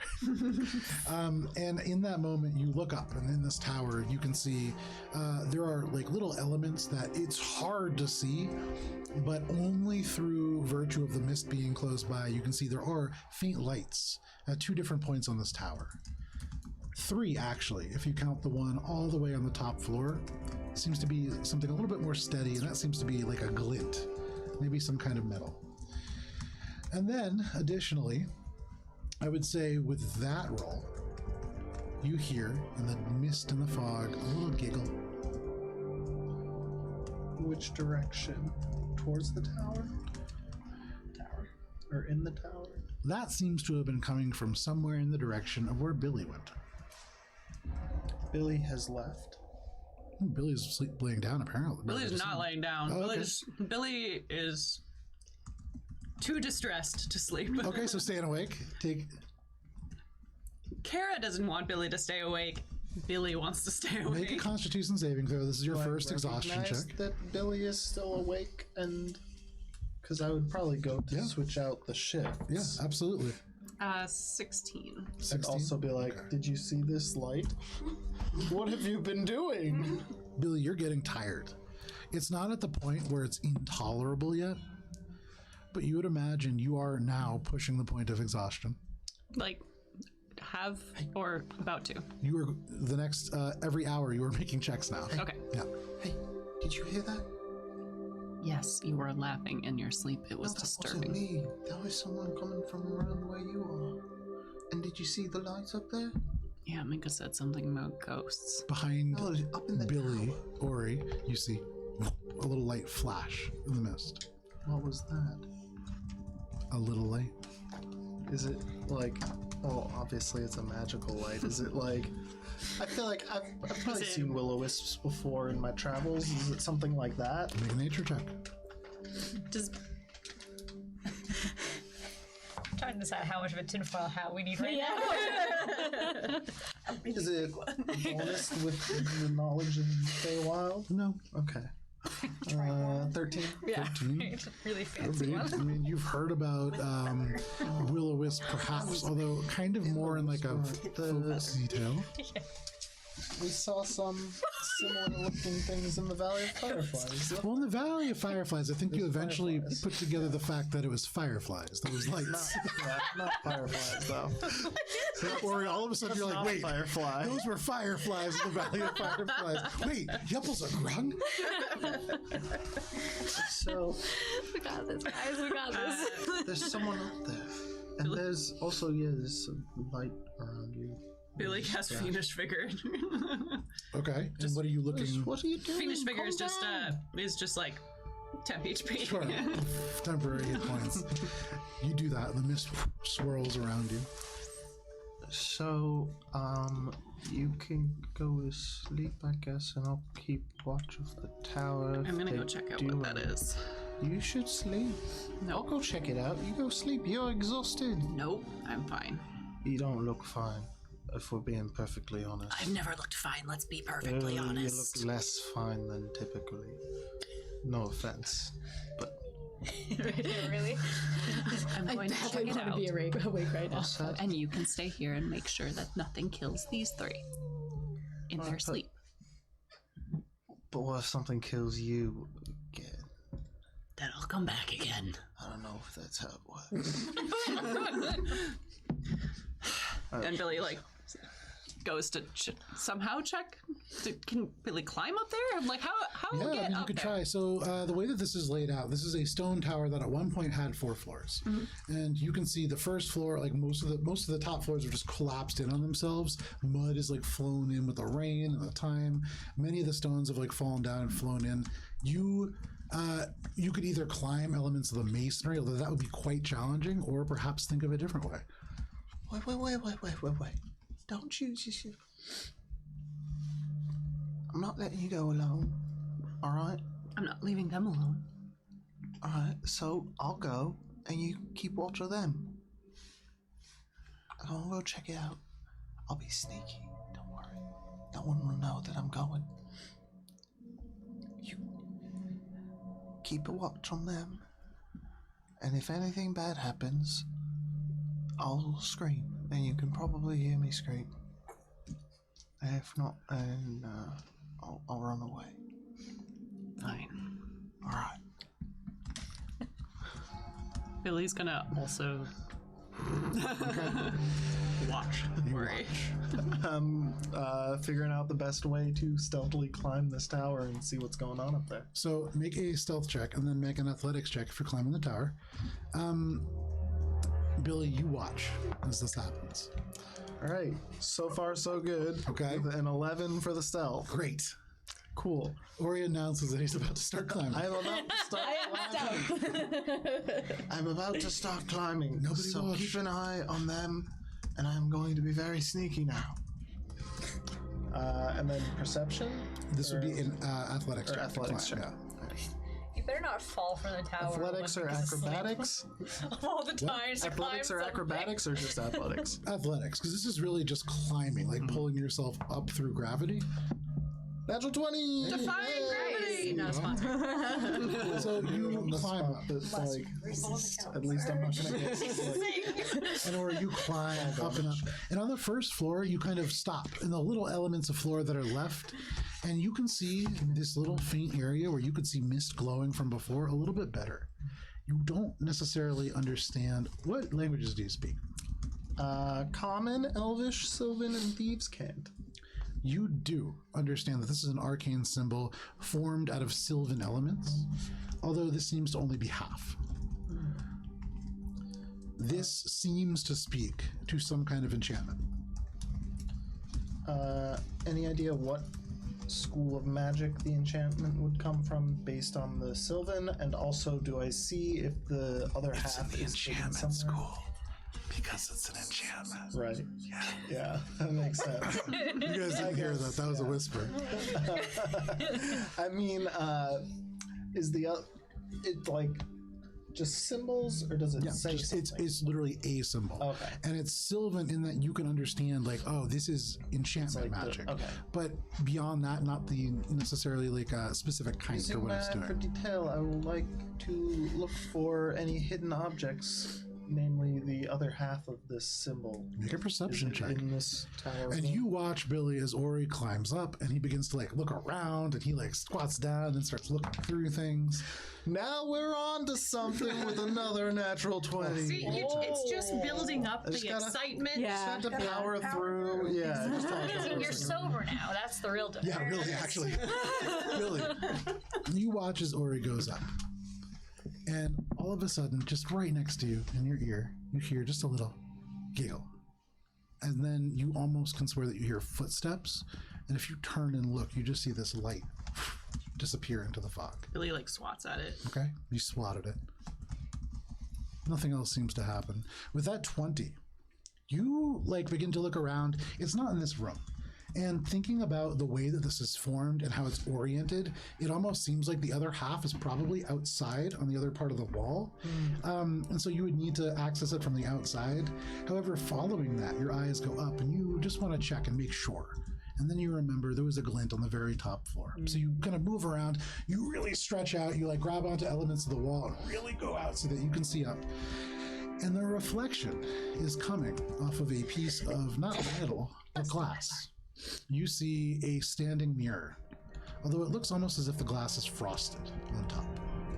And almost certainly, Ori, as you have become very aware of it due to its absence in your life, this is magical. And that's on the top floor? So Yes. 3 floors below? Yes. Two floors below. and Two it's on floors. the- Yeah, 2 floors below. 4th floor. And so also with the natural 20, in this moment, as you like turn around and maybe you're about to tell Billy something or you're just like gonna go and check and make sure that Billy's still there, you see behind Billy this little light just appear right behind Billy's ear. A glowing orb that looks like this ethereal blue light, and then Billy just swats at it and it away. So she's aware of it. Seems like it. From that distance, did it seem, I mean, it was just a light, right? Yeah. Couldn't tell if it was malevolent or... Make an insight check, a disadvantage due to the distance and general Orb, nature. are you evil? This is only slightly less obtuse than the world, what is happening. Disadvantage? Yes. Reading the fog is a skill. I can't math. 18. 18. With an 18, as you look here in this dark and foggy place where Billy has already been concerned very much about something, almost certainly that is not good, but not necessarily hard to even say not necessarily malevolent. This seems not like a great thing. Cool. I'm going to... Can I enter the tower? You see 2 more far on either side of this tower, and then you become aware of the fact that like there are several of these lights. Are there several on Billy's converging? floor too? They're not on the they're all on the ground level, and they're all kind of coming through the fog, and yes, it does seem like they're slowly almost like circling and getting a little closer, and then you see a little closer. Am I A little in closer. the tower now? Yeah. Okay. Would a visual perspective be helpful? Yeah.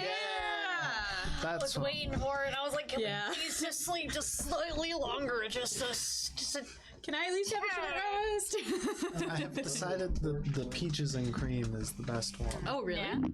Interesting. I was gonna. Can you pass me a green?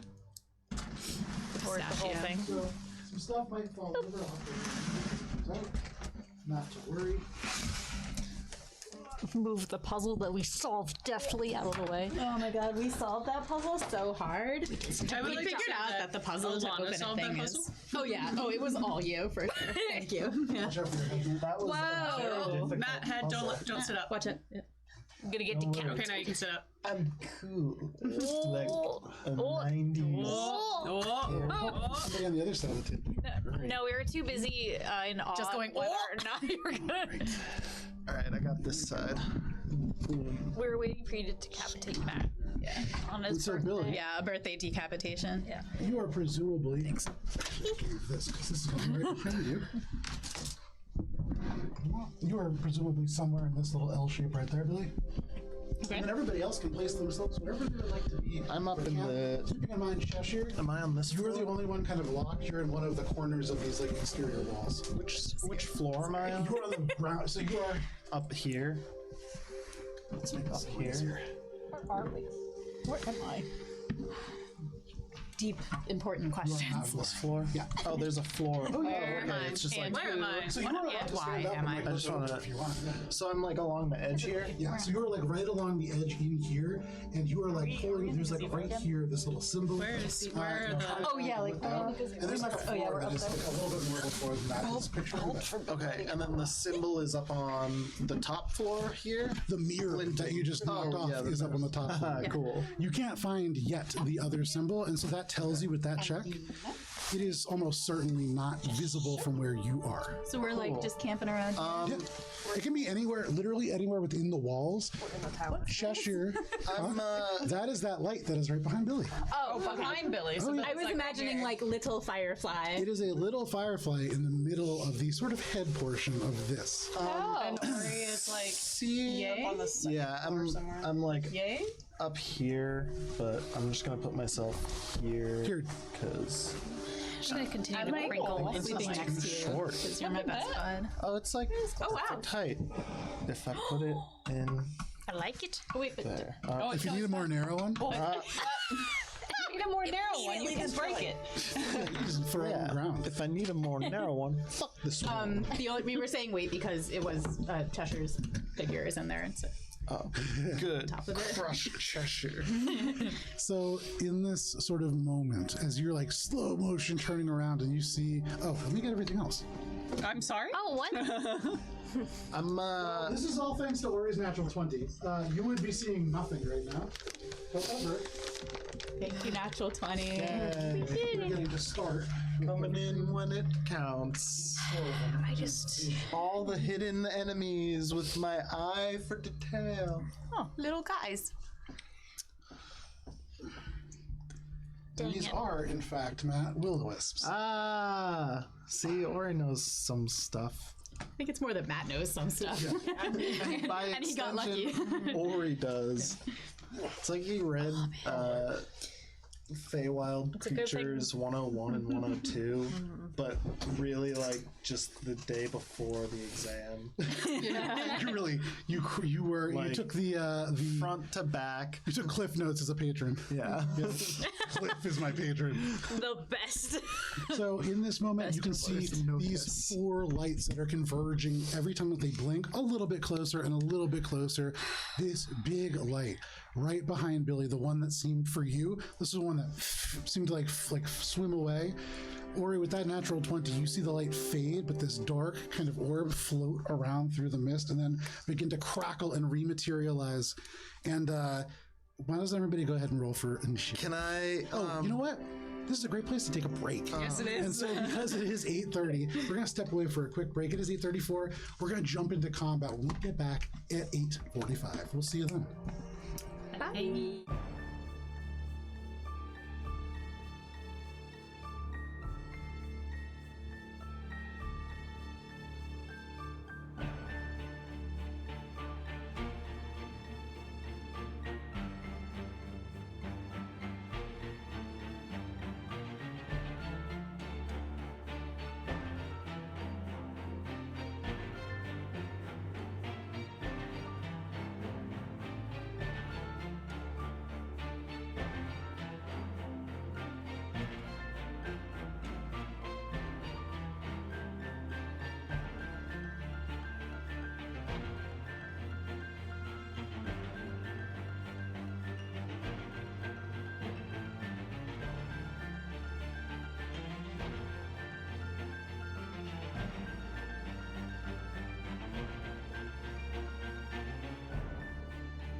And welcome back.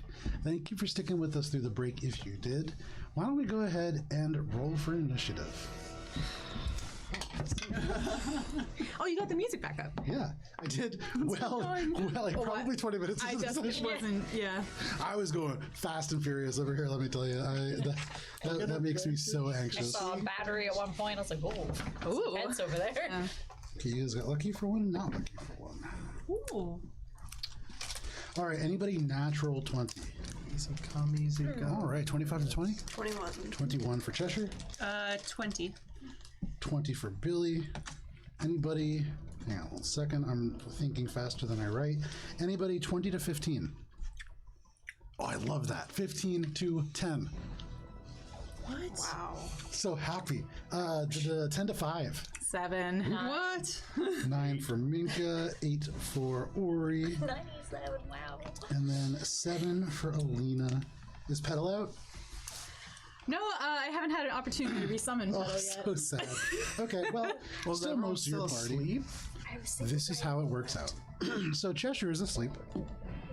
I believe Minka is asleep. Yep. And I believe Alina is asleep. Yep.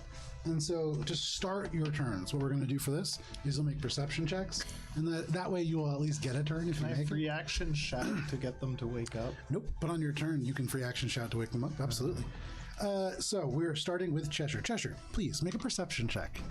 As everything slows down, slow motion. At disadvantage? No. For sleepies? Nope. It's just I took that into the DC for this to keep it quick. That's 8. You are sleeping so well. You are dreaming of Ori, and he's running after your cart, and you're on the back with a fishing rod. You have a piece of gold on the end, and he's chasing you, and you're having a great time. That is your turn, Cheshire. That brings us to Billy. Billy, as you feel suddenly behind you, the mist kind of crawls together, and there is a glow casting your own silhouette in front of you. Oh, hi, Oreo. Oh, hey, Oreo. Forgot to Somebody close the didn't door. close the door. Billy feels this thing behind her. And I can't cast X. I don't have the stuff for it. Billy, bonus action, Wrathful Smite. Okay. And that is a dex save? This is if I hit. Oh, yes, this is. It uses Blood Moon to slice at the light, I guess. Yeah, go for it. It's a 9. A 9 is a miss, unfortunately. And the light seems to almost split and then re-emerge around it. You hear giggles. Anything else?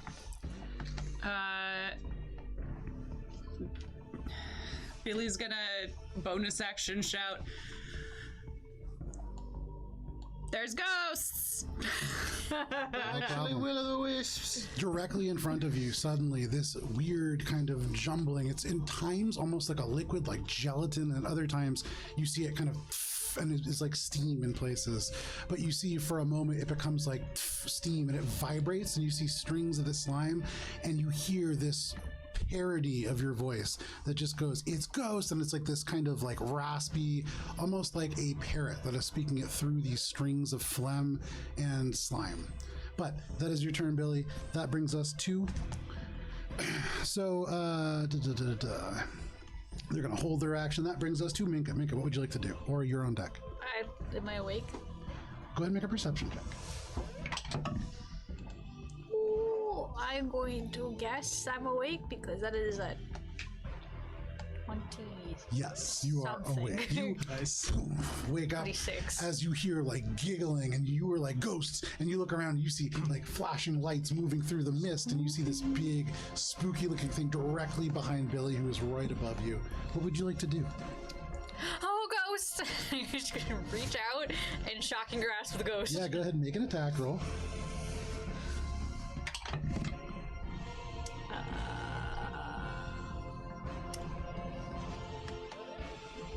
That would be a natural one. A natural one. Unfortunate. So you go to shocking grasp, and all of a sudden, this creature disappears. Can you pull that creature off the board? Big one? Yeah. Why? And you reach and your hand just goes and nothing. You don't even feel slime or mist. It is just blank space. In that case, I'm gonna bonus action while go into the form of the archer because I have so few spell slots. There you go. So all around you, the area and space lights up, and you can see the wet kind of stones of this ruined wall reflects the form of your celestial being. Anything else, Minka? Nope. Ori. Using my action, I would like to draw upon all of my Feywild nature classes to think, is there anything that we can do short of, like, trying to kill these incorporeal-esque wisps? So as an action, make a nature check to consider these wisps and what you know about them. And then bonus action, I would use my eye for detail to seek out the one that just disappeared. Sure. All right. The insight, or no, nature is an 18. Okay. And the perception check to seek it out is a 25. A 25. With the 25, you look around, and certainly you can see not the creature, but you see mist disturbing itself, and almost certainly still exactly where it was. You try to think about what you might be able to do short of destroying these creatures. And you aren't quite sure. I mean, these are, ephemeral beings. You've heard different things about these being sprites, about these being nature spirits, about these being undead.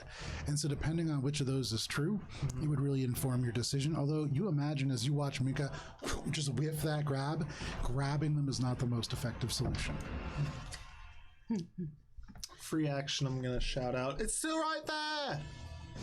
And so you all hear that and get the good sense that there is certainly something still right there. That is your turn, Ori. Yep. That brings us to you, Alina, and then the other creatures. Perception check then? Yep.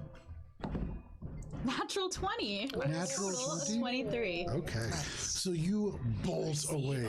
You perceive everything. And in fact, go ahead and put that creature back on the board because as you get up, you go to use the staff to climb up and your face just into something that is wet and slimy, and all of a sudden it's like the air just kind of becomes real around you, and you see this weird kind of writhing, pulsing ball of light and goo. Yeah. All right, I'm gonna cast Hex on it. Yeah, go for it. Is it a saving throw or they just get it? They just get it. Unfortunate. Is it though? Oh, you actually have a And then I'm going to bamboozle. Am I in base contact with this thing? You're not. You're 5 feet away from it. Cool. I'm gonna Eldritch Blast. Yeah, go ahead and make your attack roll. Dirty 20. A dirty 20. Okay. With a dirty 20, no problem. That is going to be a hit. Right. So we got Hex, we got D10. Oh no, right, it's 2 bolts now, so I shoot both bolts at it. Okay. Math. 15, 16, 17. So 20 points of damage. Very nice. 3 of them are bludgeoning, the rest are force. So, this bludgeoning damage seems as if it does a lot less than you would imagine. The force damage deals full. And so that is a total of 19 points of damage? 20 points of damage. No. Yeah, 19 points of damage. There we go. No problem. Anything else, Alina? Nope. Okay. Just You like, turn and startled, you fire this bolt, and there are 2 bolts that ripple from your hand, strike this creature, and you see as the bolts dive in, it's almost like ballistic gel, and you can see the path as it gets smaller and smaller and then just stop. They don't make it all the way through, and this creature kind of over top. That is your turn, Alina. That brings us to these creatures. So first, this large creature that is hexed by you. You watch as all of a sudden it seems to vibrate and wriggle and then becomes steam. And it fills this 10-foot sphere around, and it's going to just kind of drift between Billy and Alina. And Billy and Alina, go ahead and make dexterity saving throws, please. Is this a magic effect? That's a great question. Give me 1 second. It is a melee spell attack, so yes. It's 14 for Billy. Wait, so yes, it is a magic effect? Yes, yeah, magic effect. What was that? 14 for Billy. That is a success. 9. That is not a success. Alina.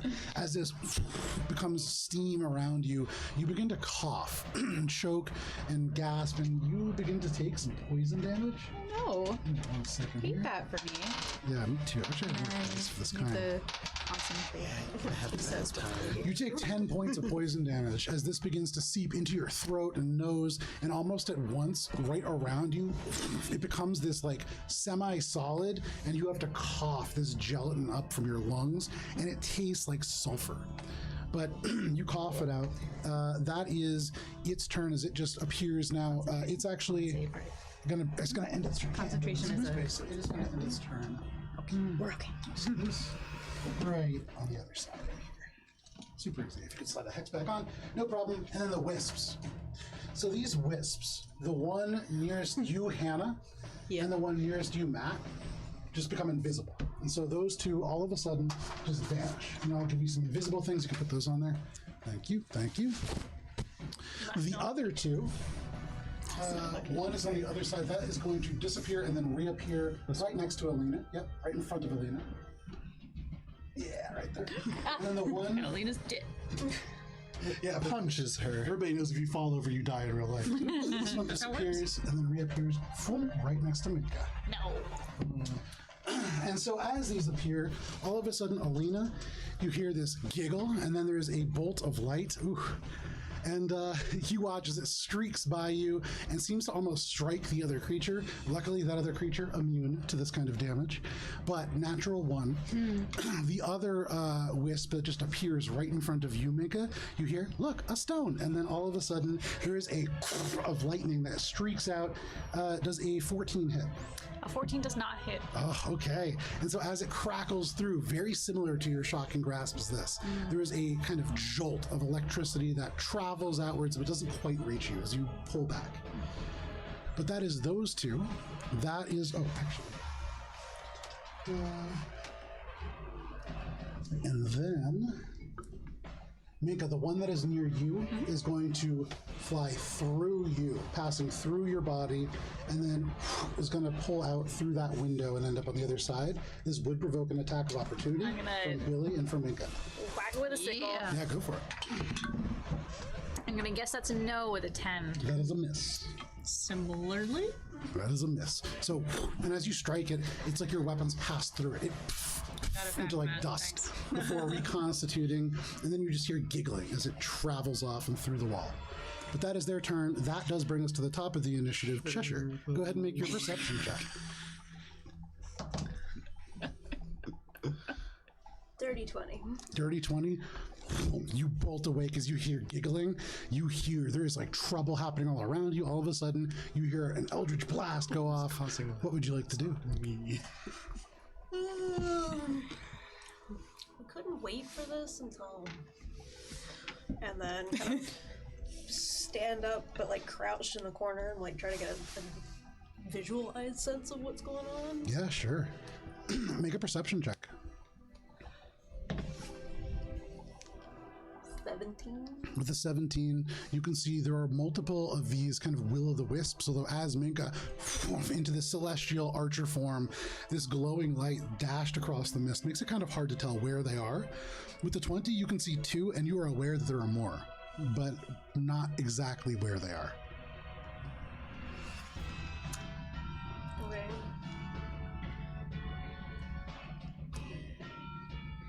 What do you want to do, Cheshire?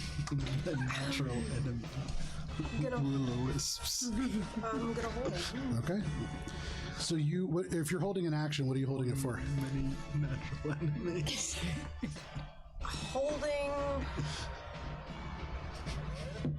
not holding anything. Okay, no problem. So you just passing? I am passing. No problem. Billy, what would you like to do? So I realized that with smites, you're supposed to call them once you hit, not before you hit. You can do it however you want. If you want to just live dangerously, go for it. Yeah, but I don't want to call it before I hit and then just casually evaporate my bonus action. That's fair. But I'm gonna try to hit the thing again, and maybe this will be the time that I hit the thing. Okay. Believe in you. I saw that. This is not the time that I hit the thing. Unfortunate. So you swing, and you're like, maybe not, and then definitely stuck the Bonus action, little help here. No problem. Little Bardic. A little bardic. Who's that go to? Good buddy. Oh, look at that. yeah. So that is your turn, Billy. Somewhere off in the distance. Ori. Does a 15 hit? No. That seems really unfair. Is there a question? Yeah, I know. Okay, no problem. Suddenly, right next to you, you see some of the stones crack and fall and turn, and you are aware of the fact that a spell was just cast very near you, but you do not know from where. Can I... You can wait until your turn is what you can do. That is that creature. That brings us to Minka. So right now I can see the big guy, the wisp on the other side of the big guy, and that's all. Everyone else is invisible, right? That you have visual on right now, yes. Okay, so Minka's gonna move. She's gonna take a step back towards the wall, Okay. and then I'm gonna fire an arrow at the big guy. Okay, yeah. Go ahead and make your attack roll. That is a 23. Awesome. Yeah, that hits. So as you pull this arrow and you draw back in the archer form, one of the stars that is kind of finding its place at the point of your elbow travels up your arm and through the arrow to the very point, and it glows brighter. You fire. Go ahead and roll damage on that. Yay! Just double check the thingy about. I'm pretty sure it is, yes. Ooh, it's going to be 8 radiant damage. 8 radiant damage? Radiant damage. Fantastic. And for what it's worth, that seems as if it does the full amount of damage to it. Nice. And that was 8, you said? 8. Fantastic. Yep. And with my action, because that's a bonus action to fire, I'm going to guidance Billy. All right. Billy, you feel the favor return. That inspiration just coming full circle. So no problem. That is you, Minka. That brings us to Ori. Alina, you're on deck. I would like to try and find the source of the thing that just magicked at me. As an action, make a perception check at advantage using your eye for detail. What hath magicked at me, verily I say. I gotta switch these. How dare. More like, you what, mate? I guess You try and come up on me? That one's cocked. point of order, I would have guidance first and then shot, because that would be move forward and then go back. I figured. 25. 25? With a 25, well, let's be fair about this. Okay. With a 25, you are able to see now that you are up here and like looking around, and you can tell that comes from somewhere up above. In the reflection of the frosted glass of the mirror, it's like you can see some kind of a shadow. Although as you look up, whatever it's is being cast by, you can't see. And you get the sense that there is something invisible on the very top floor right near that mirror. Hey, ceasefire! Okay, no problem. Anything else, Harry? Bonus action. I guess I don't need to disengage from this thing. Bonus action hide, I guess. Okay, yeah, make a stealth check. Great idea. Natural 20. Oh, yeah, you ceasefire right into the darkness. This is just like, the commissioner turns around and back to Batman and he's gone. You just fade. No problem. That's your turn, Ori. Yes. Great. Alina, what would you like to do? And then the wisps. Did I hear him yell ceasefire? Yes, definitely. All right. So let's see. So here's what I'm going to do. I'm going to take a step this way, I understand that there might be some attacks of opportunity. And then once that's resolved, I'm gonna To the left? Like away from the big guy? Yeah, Yeah. and so the goal is I'm gonna thunderstep, and I needed to get far away so that I can catch both of them with the attack, but not Billy. Yeah, so you are going to provoke one attack of opportunity. That is only going to be a 10 to hit, so that's going to be a miss. Neat. All right, so I thunderstep, and having heard Ori be like, "She's fire," I'm like, maybe he's in trouble. So I'm gonna thunderstep up into That's intense the thunderstep. top of the tower with him. Yeah, no problem. But like, still with a good. So, point of order, not the top of the tower, because Matt took it off. tower. There are several other floors. These floors. Oh, he's not in the top floor of the tower. And so this is the tower. I'm on the Oh, first. okay. And that How little tall mirror, is the tower? that tall. So when you're looking at it, when you're looking at it, it is roughly an 80-foot tall tower. Okay, I thunderstep to the top of It's the only tower. like half a foot tall. Easy. You can get up Yeah, there. you can just stomp on So it. he's on the first floor. He's on the second floor. He's on the Second second floor, floor. Okay, I will thunderstep to the European same room that first he's in. Okay, so no that problem. Can help him out. So there's thunder. It ripples through, and Billy, from where you are, like the wind goes past you. These creatures completely unaffected. So you're on the same floor as me. It's as if thunder damage deals no damage. Oh, that's so So you're on the upsetting. same floor as me. Yeah, I'm like in the room with you. Okay, but I heard you. Okay, well that's upsetting, but that's my turn, I guess. Alrighty, that is your turn, Alina. That brings us to them. So first, this big one that you managed to kind of like avoid the attack from turns to you, Billy, and you can see it like roils, and you see like little spines almost in the fluid, like it's mad that it missed Alina. And so doubling down, it becomes gas again and swarms your space. Can you make a dexterity saving throw, please? You can add a d4. Oh yeah, guidance. Saving guidance. I don't think you can You can't save it. I'm not gonna save the guidance. it's a cantrip. I'm really not gonna save the guidance. What great dice. I know, it's very like satisfying. to watch. Dexterity, you said? Yeah. 13 saving throw? Yep. 18. 18, that's gonna succeed. And so as this creature becomes this almost like toxic cloud, you clamp down on your mouth, you like stop breathing through your nose, you hold your breath, you even shut your eyes, feeling as if this will burn against the membranes. And as it passes over you, you can hear like this hissing and this crawling and laughter and screaming for a moment before just on the other side. But you take no damage. Would you say that it went straight on through to the other side? Anyways, the will-o-wisps. Well, there goes my I need to get one of those little claw fire thing. crisper things. Yeah, that's what I was saying. You gotta get one of those little stickies that they use on in like war This rooms guy and right up Yeah. next to you, or right in the middle. This one is going to reappear right next to Micah. Although actually, it's going to appear as it attacks because at the point so they're not ceasing their fire. it doesn't really seem. I don't like this.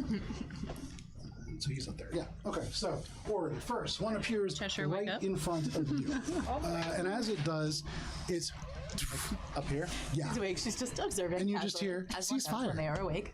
That is going to be a 21 to hit. Yeah. Oh wait, it's got a disadvantage because I'm hiding. This is a great point. Well, Actually, hang on one second. it's gotta find me because I got a natural 20.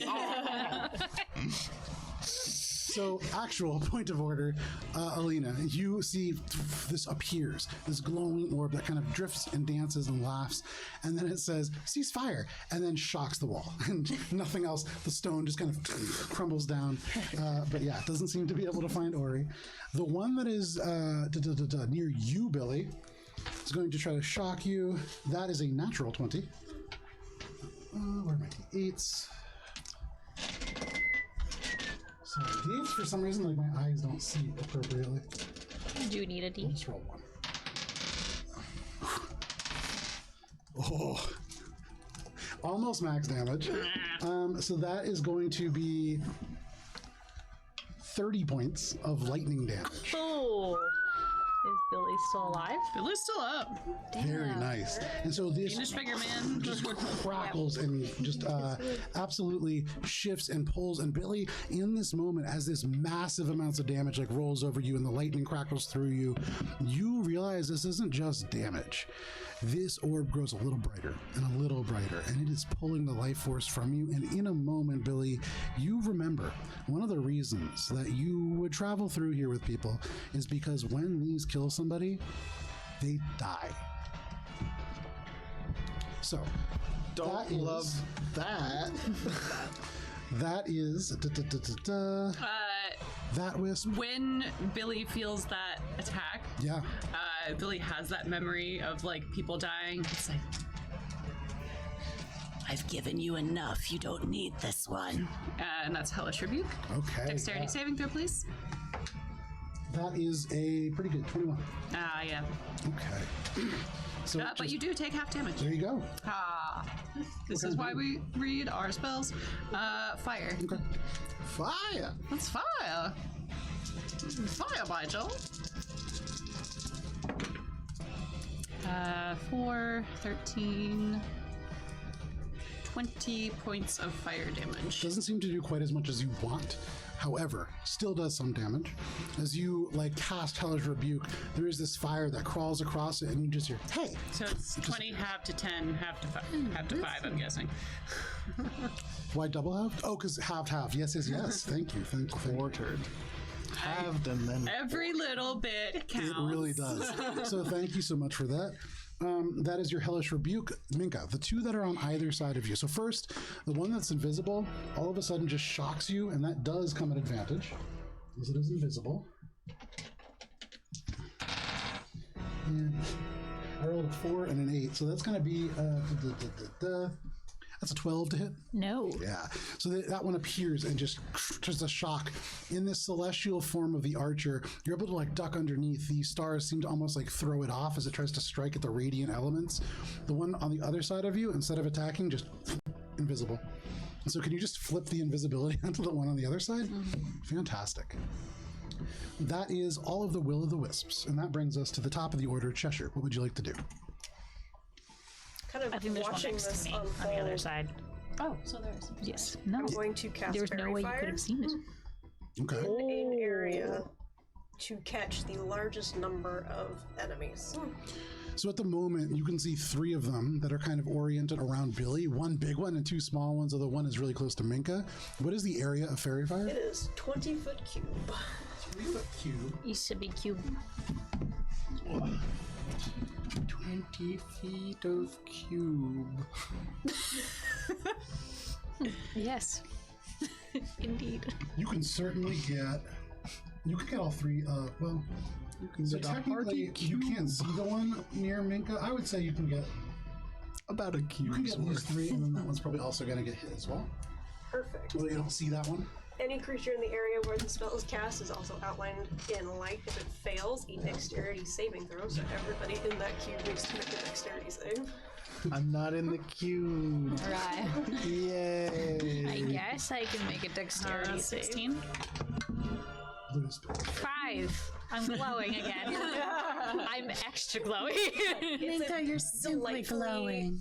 Purplish light. Oh. Is it dex save? It is a dex The save. lowest roll is an 11. The next lowest roll is a 15. 15 Phil? It's a 16 DC. Okay, so 2 of them pass. For the duration, objects and affected creatures shed dim light in a 10-foot radius. And We're gonna any, use these, even though they don't match these pink ones, because Kara printed them all out. At least they're the same color. any attack roll against an affected creature or object has advantage if the attacker can see it, and the affected creature or object can't benefit from being invisible. Fantastic. So the one that's invisible, put one of those around the invisible one, and then one around the one behind Billy, not the big one. This one is now invisible. Yeah, it's envisoned and And this one's flat-footed now. yeah, Starfinder. So all of a sudden, this magical, brilliant, like luminescent fire begins to fall down, and mixed into it, there's a little bit of confetti and streamers. And as this goes all across the field, the bits of confetti seem to fall and collect on these invisible creatures. And it's not that you're fighting will-o'-the-wisps that are invisible; they're still invisible. You are fighting like glitter balls now that are just kind of like floating, and they don't seem to like it. They're like shaking a little bit, like almost as if try to disperse it. That seems to only attract more. No problem. So, anything else, Cheshire? That is my turn. Fantastic, though. Great use of Fairy Fire. I feel like Fairy Fire doesn't get used enough because there's not always great times to use it. This is great. That is your turn, Cheshire. Billy, what would you like to do?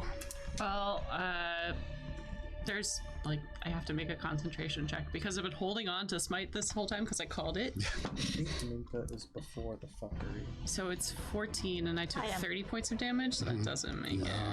That smite gone. See it. Billy is. What's Billy gonna do? Billy's just going to lash out with her sword at the biggin. Yeah, make an attack roll. Requires a lot more skill. 19. 19 is just going to hit. It's a level of coordination I should not be asked to do.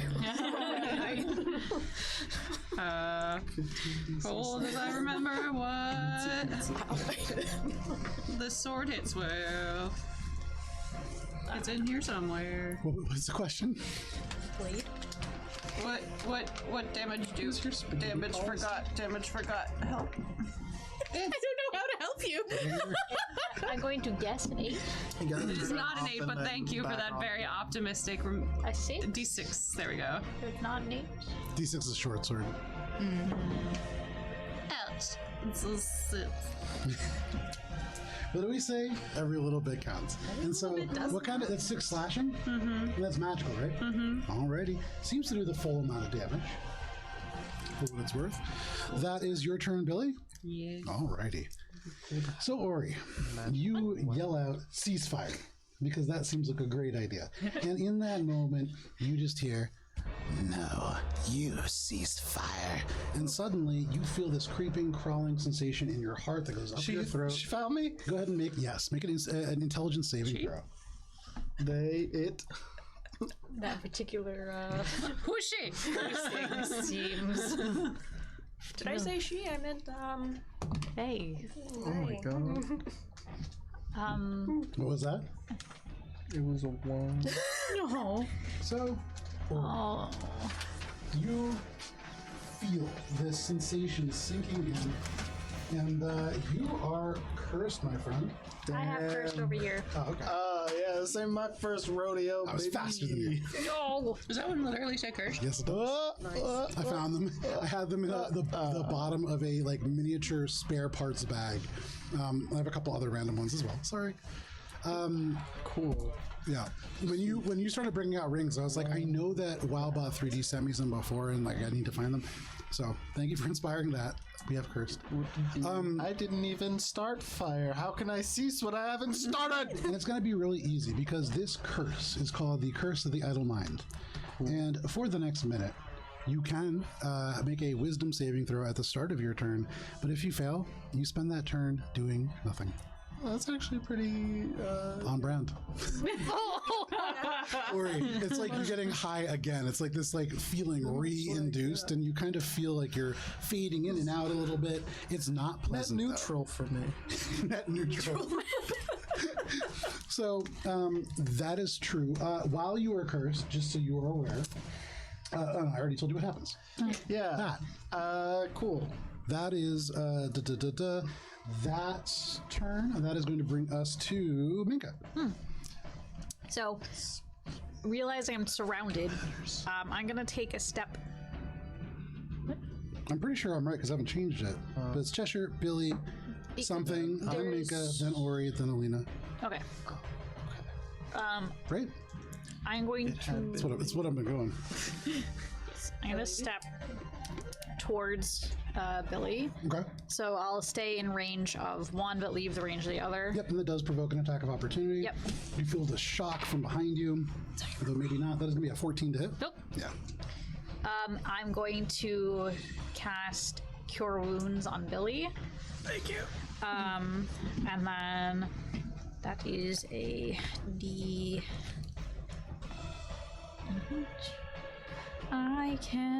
I've cast this enough. You would think I would have it memorized at this point.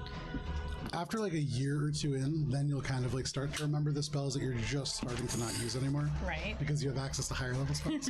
Yeah, that's gonna be it so is D8. awesome when we have that. So that's my last slot. That is unfortunate for Billy. But that's better. You know what? I'm sticking with this one. So It failed me this time. that's But it's gotta turn around. total 8 damage healed. There you go. Every little bit. Yeah. And as you are surrounded by these creatures that are all glowing with glitter and one that's like hissing and steaming, suddenly you feel a little better. And then I'm going to take aim at the wisp furthest from me Okay. and fire an arrow at it with Yeah, my go bonus for it. action. The wisp furthest, the one in the tower with Ori and Alina, or the wisp furthest, like the one, there's two that are kind of equidistant from you. Yeah, that's true. Would I... It's a rage spell attack. Would I know I would get disadvantage? Either of them close by, or... They're both far enough that you won't. Okay, so I'm just gonna attack the one that is closer to Billy because it's being a butt. And it's glowing. It is glowing. Glittery. Yeah, it's a party wisp. That's probably gonna hit. That's total 24. 24 hits. And then that is Minor illusion, that too. Just over the everything is the same. That is 10 radiant damage. 10 radiant damage. That is a good amount of damage. And as that strikes home, you see this creature, like the glitter flies off and it swirls angrily, but it's still up. That does do a lot of damage to it, though. Anything else, Minka? That's all I could do. Alrighty, that brings us to Ori, followed by Alina. Ori, what do you want to do? I'm gonna make this wisdom save. Yeah, go for it.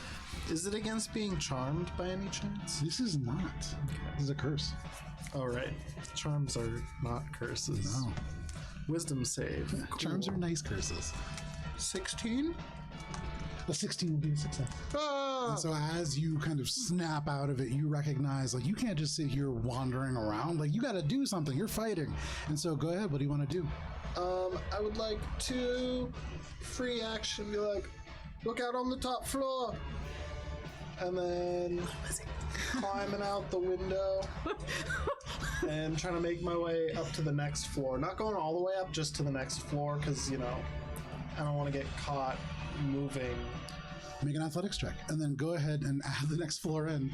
And I guess start building the battlefield as we go. So you said look out for the top floor? I said look out on the top floor. Look out on the top floor. 17. With a 17, it's not graceful, but you watch as Ori like scrambles up and he almost falls once, but he just throws his legs up and gets to the third floor. There's just another floor above you, Ori. Onward we go. And Ori, as you get this close, you are closer to the next floor. You can hear almost like hummingbird wings that are fluttering furiously up at the top. And then, as a bonus action, I'd like to make a perception check to spot any clues or hidden objects on this floor Sure. of what I might be up against when I get to the next floor. Absolutely. It's a stand-in. Nice. 27.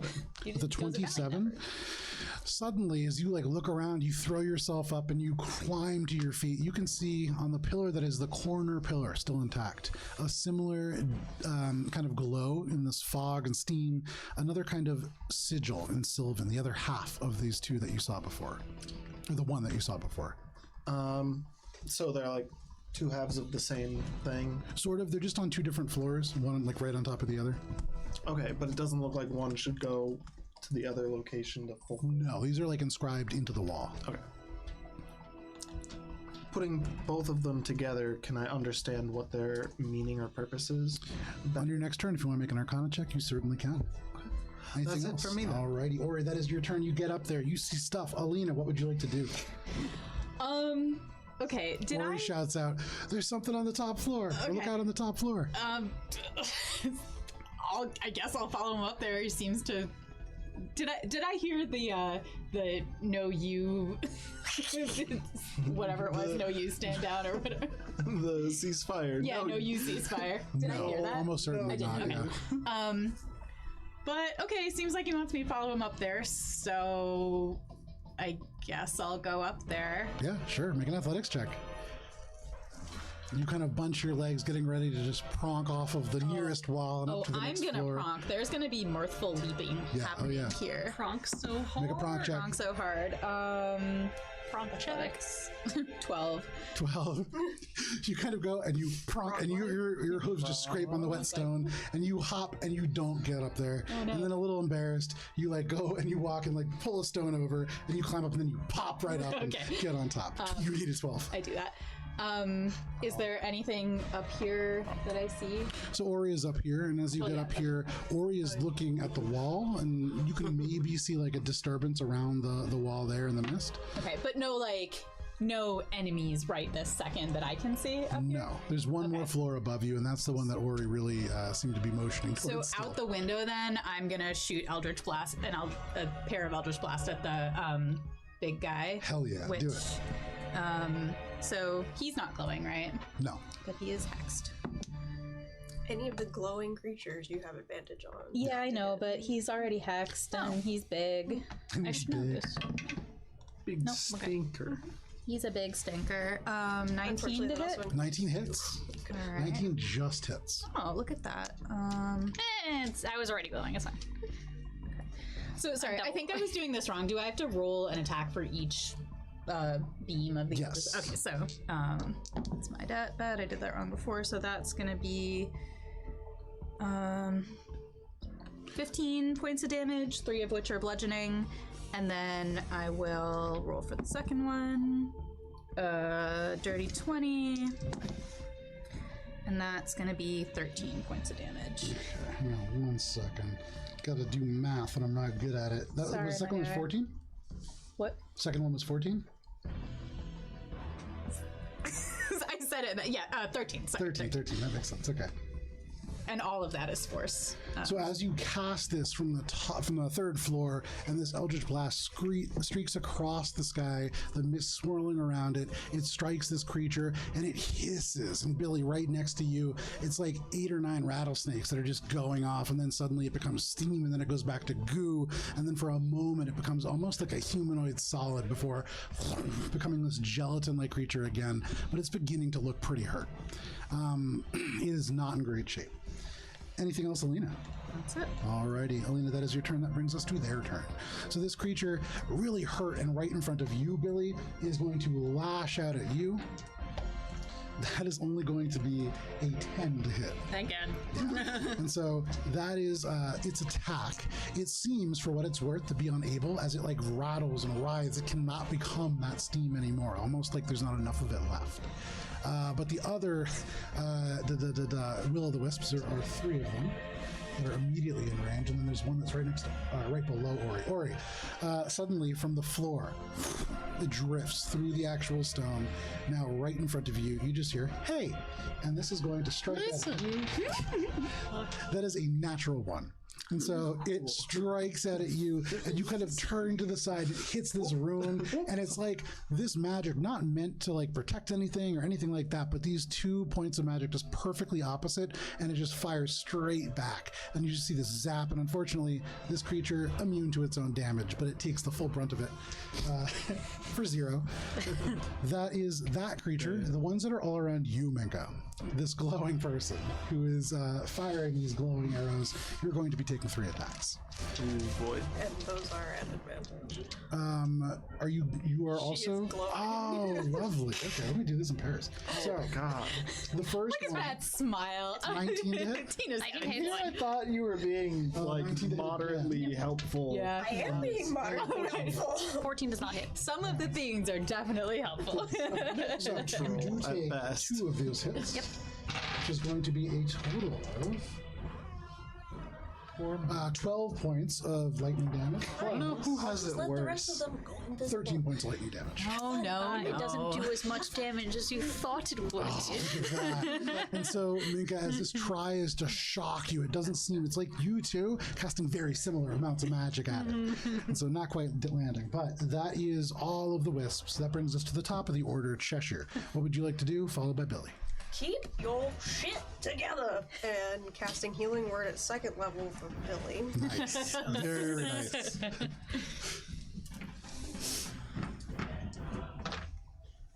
Give Mama the goods.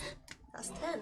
That's Very nice. good. And so through the combat, as you are like getting hit by the steam and the smog, it's like little elements of health, like just streaking through, coming out of like the woodwork and seeping into you, just keeping you up in this kind of tentative point. But anything else, Minka? That's my Sorry, turn. anything else, Cheshire? And using that to kind of stack on inspiration for Minka. Mine is a D8. Nice. Yes. I have a pink one over here, so. I'm only casually a bard. I keep forgetting about mine. Casual bard. I'm a weekend bard. So no problem. That is your turn, Cheshire. That brings us to Billy. The bard in my Weekend friend's bard. garage. Light up the green flame blade. Yeah. Get him. Yeah, it's an 18. As what? 18. That just misses, unfortunately. Yeah. As you pull this green flame bed out, and you can see it's like that makes them draw back a little bit. You slash out, and that causes you to miss. Anything else, Billy? Nope. Alrighty. Above you, Ori, you feel this malevolent force in the back of your mind. You hear this voice that seems to speak into your brain. And it just says, "Fine. If you want to stay, you will help." And go ahead. Sarah. Or no, that's an attack. Nice. Wow. That is going to be a 22 to hit. Uncanny dodge. Okay, that halves it. Yeah, it halves the damage. Oh wait, I can't see the You attacker. cannot. Uncanny dodge. That is 8 points of necrotic damage. And everybody, you all see these creatures around you. Well, all of these wisps seem to grow a little brighter as they are bolstered by temporary HP. So Oh, I'm supposed to do theirs. that is you're just being you're kind of just like a feeding bag right now. That is that creature's turn. Minka, what would you like to do? Or you're on deck. I'm gonna use the last guiding bolt that exists in my arsenal and guiding bolt the big guy Okay. for a total of a miss. You reach into your the depth of your spells and you pull out this guiding bolt you've been saving for a rainy day. You blow the dust off it and you're like, today's the day, old friend. And you throw it and it just fizzles out. Oh, wait. Oh, You have inspiration. That's 4 attacks, right? I believe so. I believe so, yeah. It's close enough. Oh, that does it. That pushes it from a 16 plus 8. So whatever that Yes, is. that hits. Yeah. Ah! Absolutely, that inspiration. You get your shit together. You make this attack. Go ahead and roll damage. This huge bolt of glowing energy streaks out. And who is this towards? Shit has This is towards the big guy next to Okay, Billy. no problem. Let me get my other pips because I need those. Okay. Thanks for following along, Bankrupt Ma. So that is a total of 13 radiant damage. 13 radiant damage. And with that, Minka, as you throw this blast out and it streaks across this battlefield, it erupts. And Billy, as you see it bolstered by this temporary HP, all of a sudden this radiant bolt strikes it from behind and it burns in radiant fire away and away and away until at the last second you just see a very familiar face. You see pointed ears, you see ear cuff, and then gone. And then anything else, Minka? Yes, I get to use my bonus action to attack the will-o'-the-wisp behind Can you me. pull the big guy off the table? He's a big boy. He's a big That's boy. a 12. I'm guessing that. 12 is a miss, Yeah. unfortunately. Right. And then that is my turn. There you go, Minka. That is your turn. That brings us to Ori, followed by Alina. Ow! I'm gonna though it seems futile, bonus action. Actually, no. First, I'm gonna climb to the next level. No problem. Make an athletics check. And then see. There is very little rubble left back up here, and so much more challenging. And it's been getting a little harder as you go. Go ahead. Extra tough there, because that's gonna be an 8. Every time you do that, I'm like, okay, it's gonna be really close, I bet. No. You hop up and your feet skid and you land right on your knees straight down on the stone. It's like you hop up and just jam your knees into the rock. And Alina, you look over and you're like, what the fuck? Because it looks completely nonsensical, but you do not make it up. Bonus action, I'm gonna hide. Okay. Bonus action hide, go for it. Seems pretty futile right now.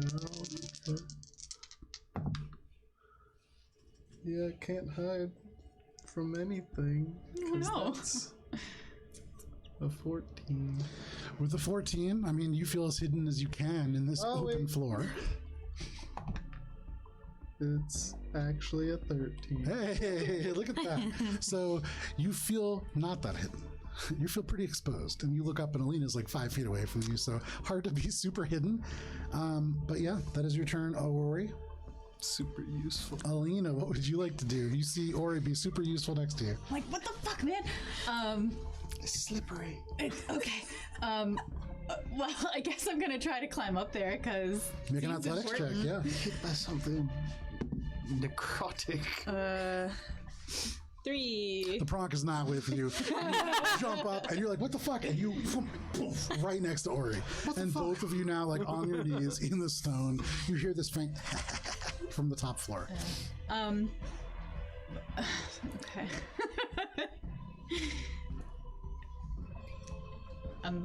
So I hear the heh. Oh yeah. What the fuck, man? It's my fault.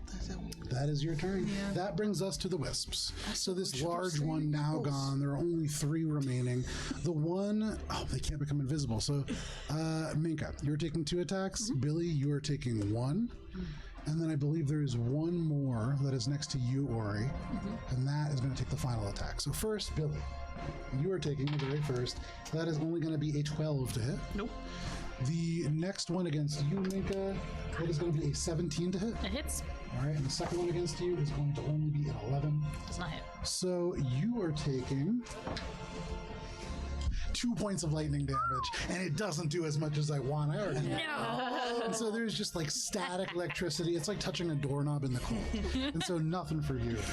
However, up to Ori. I'm hidden. Yeah, it can see, for what it's worth, it can definitely see you, but it also only rolls an 8. And so again, shocking the stone behind you. It's more that like you fall in an unexpected way because who would just knee jam themselves? But nobody can predict you, not even you. And so it misses. That is all of the wisps. What I will say is, yeah, that's their turns. That is going to bring us to the top of the round. Cheshire, what do you want to do? Billy, you're on deck. Something useful, perhaps? I did something useful. Cheshire is the only reason that you're not getting 2 at advantage attacks from invisibility every turn. I'm gonna sulk in the corner this turn. Reaction sulk. Works for me sometimes. That's fair. So you take a free action to sulk as you watch this kind of unfold in front of you. That is your turn, Cheshire. Billy, what would you like to do? Scream! Okay. You scream, and that happens. Billy shrieks in rage and moves in between these two. Okay. She lights green flame blade on fire and hits this dude. Okay. It's a one that's a sparkling. You got the advantage. You do. Sparkles are awesome. Sparkle, sparkle, slice. That's That's cocked. definitely cocked, yeah. Even from here, I can see that. Good God in heaven. Is it a natural 1? No, but it's 4 to 3. Oh, well, you know. So those are certainly misses. And in this kind of like intense moment of rage as you slide across. This creature is still invisible. It's just kind of covered in glitter that is like sifting off of it. And so it just shakes violently, and this glitter like gets all over your face and in your eyes, and you have to like shut your eyes and squint, and you swing wide. Bonus action, draw my rapier. Yeah, go for it. Phoom. And that's a 13. Okay. That is a miss as well. Oh, it's still lit up. It's still lit up. It's still lit up. Ooh, it traveled. To travel, it's a 17. A 17, still a miss, unfortunately. And so, unable to draw your rapier in a cool single draw swing kind of style.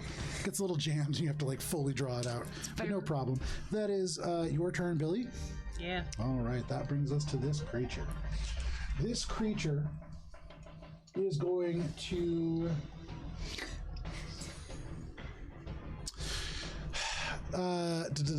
so you can watch as all around the edge of the platform suddenly begins to become goopy, and oil begins to just drip over the edge. Not oil.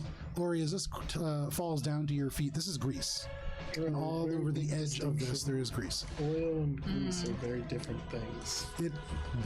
They certainly are. Yeah. That is that creature's turn. I'm aware. Minka, what would you like to do? So the first thing I'm gonna do is I'm gonna reach down and I'm going to cast Healing Spirit on the ground. Yeah. So when I cast it, I'm going to heal 1d6 hit points to Billy. Cool hearing spirit. Mark where it is. Happening. We got so many spirits on the board. I didn't realize. I thought you were taking. It's fine. Everything's fine.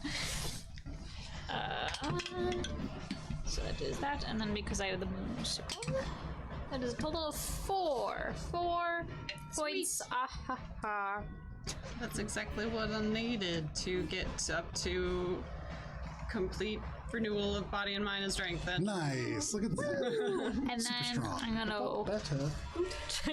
turn around, and with my action, I'm going to use that same moon sickle to slash at the one behind me. Yeah, nice. For How do you know he's a crit? 21 to hit 21 hits. for a whopping max damage with the moon sickle. 4 damage. You needed 4 points of damage. And so that creature, as you hack across it with a moonsicle, the glitter divides, and it's just like it's like you just pull one of those party poppers and like streamers come off, and it's just a very radiant kind of look. Yeah. So you can pull that one off. It's the one nearest the bow and arrow. Yeah. Yep. And they had the Sailor Moon sickles. Anything else, Minka? Eyes. That is my action and bonus action, and I'm not moving, so. Alrighty, Ori, what would you like to do? Alina, you're on deck. I'm try to climb up this time again, but better. Okay, make an athletics check. And go ahead and make it at disadvantage. Because the grease. Which is not oil. I would like to, before I climb, I'm gonna take, this is gonna be a 2-turner. Okay. Oh no. I would like to lean out of the window, fire an arrow with a rope tied to it up there so that I can climb up via the rope with the slickness to offset the... So this turn, you're attaching a rope to an arrow, essentially. Yes, I'm preparing and then firing. Okay, sure enough. So arrow. you fire the arrow. Go ahead and make your attack roll. It's a very low DC. You were shooting at the wall. Cool. But this is really more about finding an appropriate place to kind of anchor it in. That's gonna be a tough one. Come on up there. I don't know, I feel like it really could go either way here based on... I guess this is probably fine. 17? Flying, you feel it like pull taut. It seems to be fine. Cool. Give the rope a tug. It kind of pulls a little bit, but not a lot. It's hard to tell, but it seems okay. Cool. I guess, can I bonus action hide again? So you got this all prepared. That's kind of like your bonus Okay, cool. action movement. That's it then. Yeah. That's it. No I'm done. problem. That is your turn, Ori. You prepare this. All according to plan. You have it all set up. You're ready to go. Everything's going great. Alina, what would you like to do? So the rope is there. It's all Yeah, set. yeah, I'm going yeah. to climb up the rope. Yeah, go ahead. Make an athletics check at advantage. Test it. Is it balanced out because the grease? No, because you don't need to worry about the grease. The grease is on the edges, and so if you're grabbing it, that's when that affects it. But this will negate it to a point. That's double 19s for a total of 18. Fantastic. All laughs until the Still rope enough. works. And so you pull the rope, and you, as you get to the very top, and you like roll, and across the oil, your legs slide out from under you, and you almost go back over, but you roll back and you pull yourself up next to this mirror, and like looking down, the arrow, you kind of give it another tug, and it falls to the ground, like just it was right on the edge, but no problem. Can I, with like the rest of my turn, can I lower down a rope for him? Yeah, you can just kind of take this and like throw it back over to him if you want. In fact, even with the free action, you can just kind of kick with your hoof the arrow back over, and or he could like shoot it back up. Do you mean like drop a different rope? Yeah, I don't want him to have to shoot the thing again. I want to just. Yeah. Can I pick up the arrow and like jam it back into the wall? Yeah, absolutely. Okay, that's absolutely. what I do. That's what I do. Tie it around something. No. You just jam it with all of the might that you can. And I'll hold on to it. It's like, No, you have no idea that this happens. I'll hold on to it. Okay, so you jam it in, you're like, just in case. Yeah. That is your turn, Alina. That brings us to these wisps. So the one that is nearest you, Ori, is going to... Yeah, it's just going to shock you again. Why I not? can't really do much against it. Ori, that is a 15 to hit. Piercing. And people, I'm like, that bye. misses. That misses? Okay. So with that miss, it is just going to disappear up and through the ceiling. It does provoke an attack of opportunity if you want. Cool, I'm gonna hit with my... Can I shoot an arrow at it? I mean, at disadvantage, yeah, you can. Yeah, I guess I'll do that. It's like point blank range. Yeah, I mean, I'm holding my bow and arrow. Yeah. So... Let's count. Damn. Does a 17 hit? Or 16? 16 does not hit. Damn. So no problem. You like reach way back and you try to like, yeah. So, What? yeah, unfortunate. You couldn't quite get that hit off. Alina, right next to you, this will-o-wisp appears. The ones that are near you, Minka, both are going to take strikes against you. The one that is a little farther away gets 5 feet closer. Okay. To do so. That is a 9 and a 10 to hit. And so they shock, but unable to strike you in this moment. Thank you. It's still an advantage because Minka's still holding. That's true. Thank you. So that's just going to be the first hit. That is a 9 and a 10. The second one, that is better. That is a 22 to hit. It hits. And you are going to be taking 11 points of lightning damage. As this crackles, not doing the full amount, only 5. But that is the wisps against you. They really can't do a whole lot of moving, and so that brings us to the top of the round. Cheshire, what do you want to do? I'm really not in the mood for this anymore. Unsettling words on the one that is not glowing. Okay. What kind of save? It is not a save. Oh. On its next saving throw, it has to subtract 7. Dang, that's nice. And Okay. Dissonant Whispers. Okay, that's nice. And that is a saving throw, right? It is a wisdom save. That's -7. Correct. 2. It takes 3d6 psychic damage. Get him.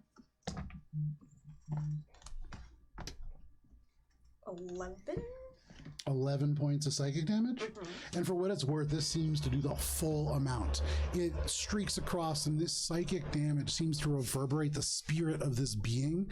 It doesn't kill it, but it does the full amount of damage, and this creature is hurt. You see it flickering, the glitter, like, or there's no glitter on this one, but here it's now sparking in the air.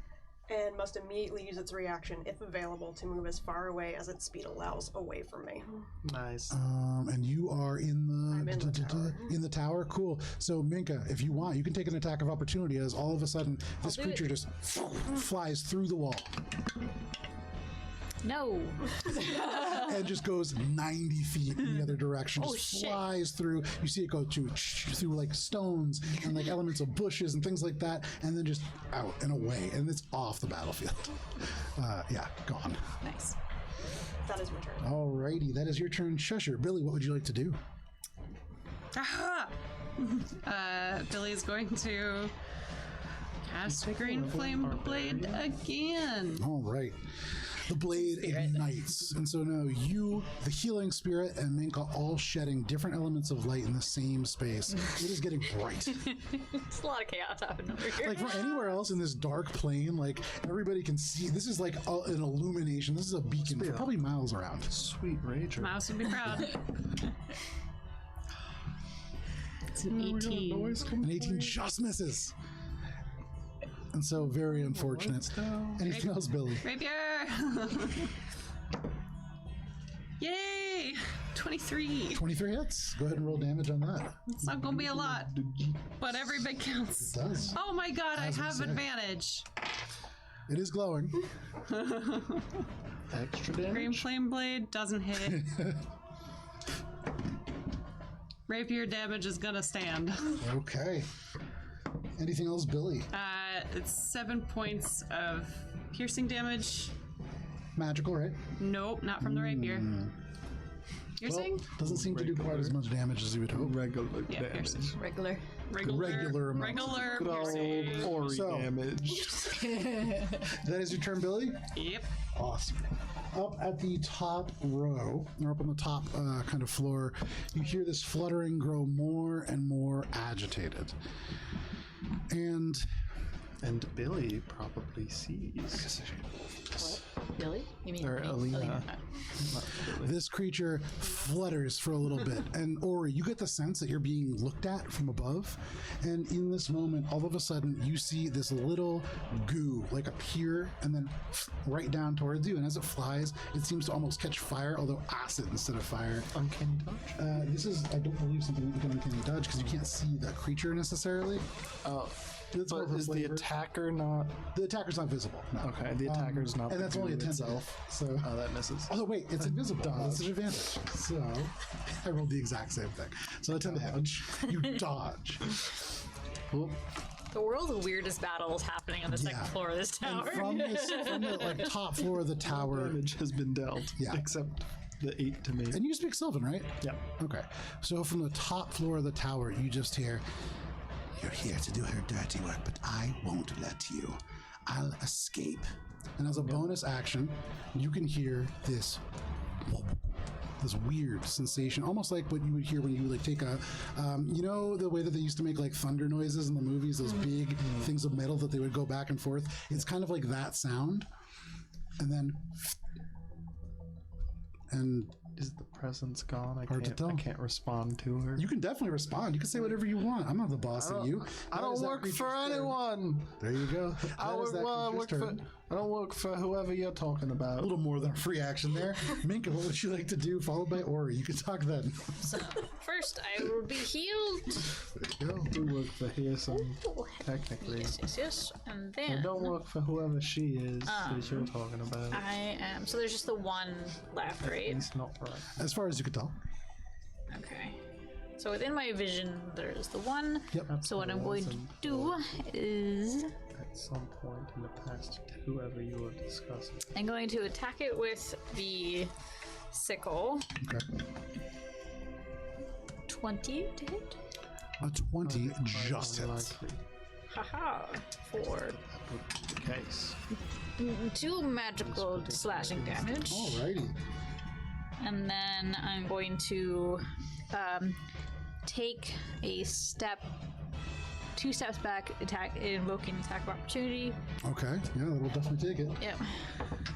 That is going to be a 16 to hit. 16 does hit. Alright.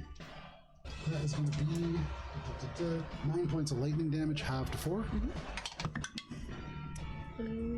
Sweet. Okay. And then I'm going to take my bonus action to fire an arrow at it. Okay. And it's glowing, so it has advantage.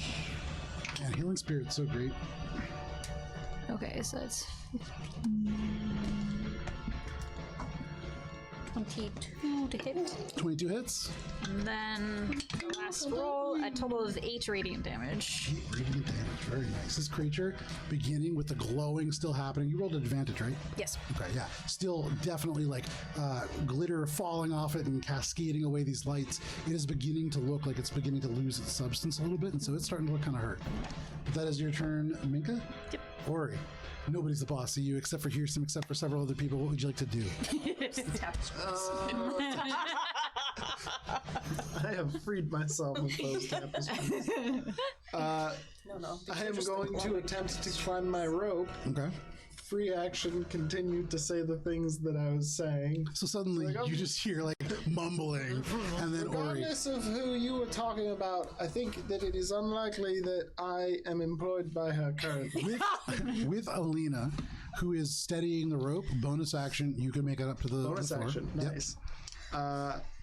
Regular action, can I look for any sign of what Make a has perception been check. speaking? Sure. Nice. Ejected. Good. It was a good bounce off. 27. With a 27, now that you are up on this floor, you look at this mirror, and it is no longer frosted. Whatever that sound was seems to be a change. And in fact, it is no longer a mirror. What you can see beyond this is elements of basalt.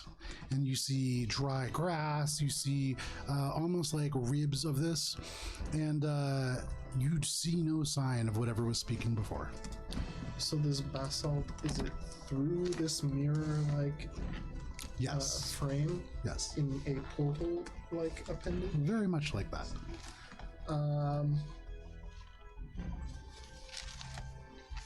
You reach through. It's warmer on the other side. This feels a lot like when you left the Emerald Spire.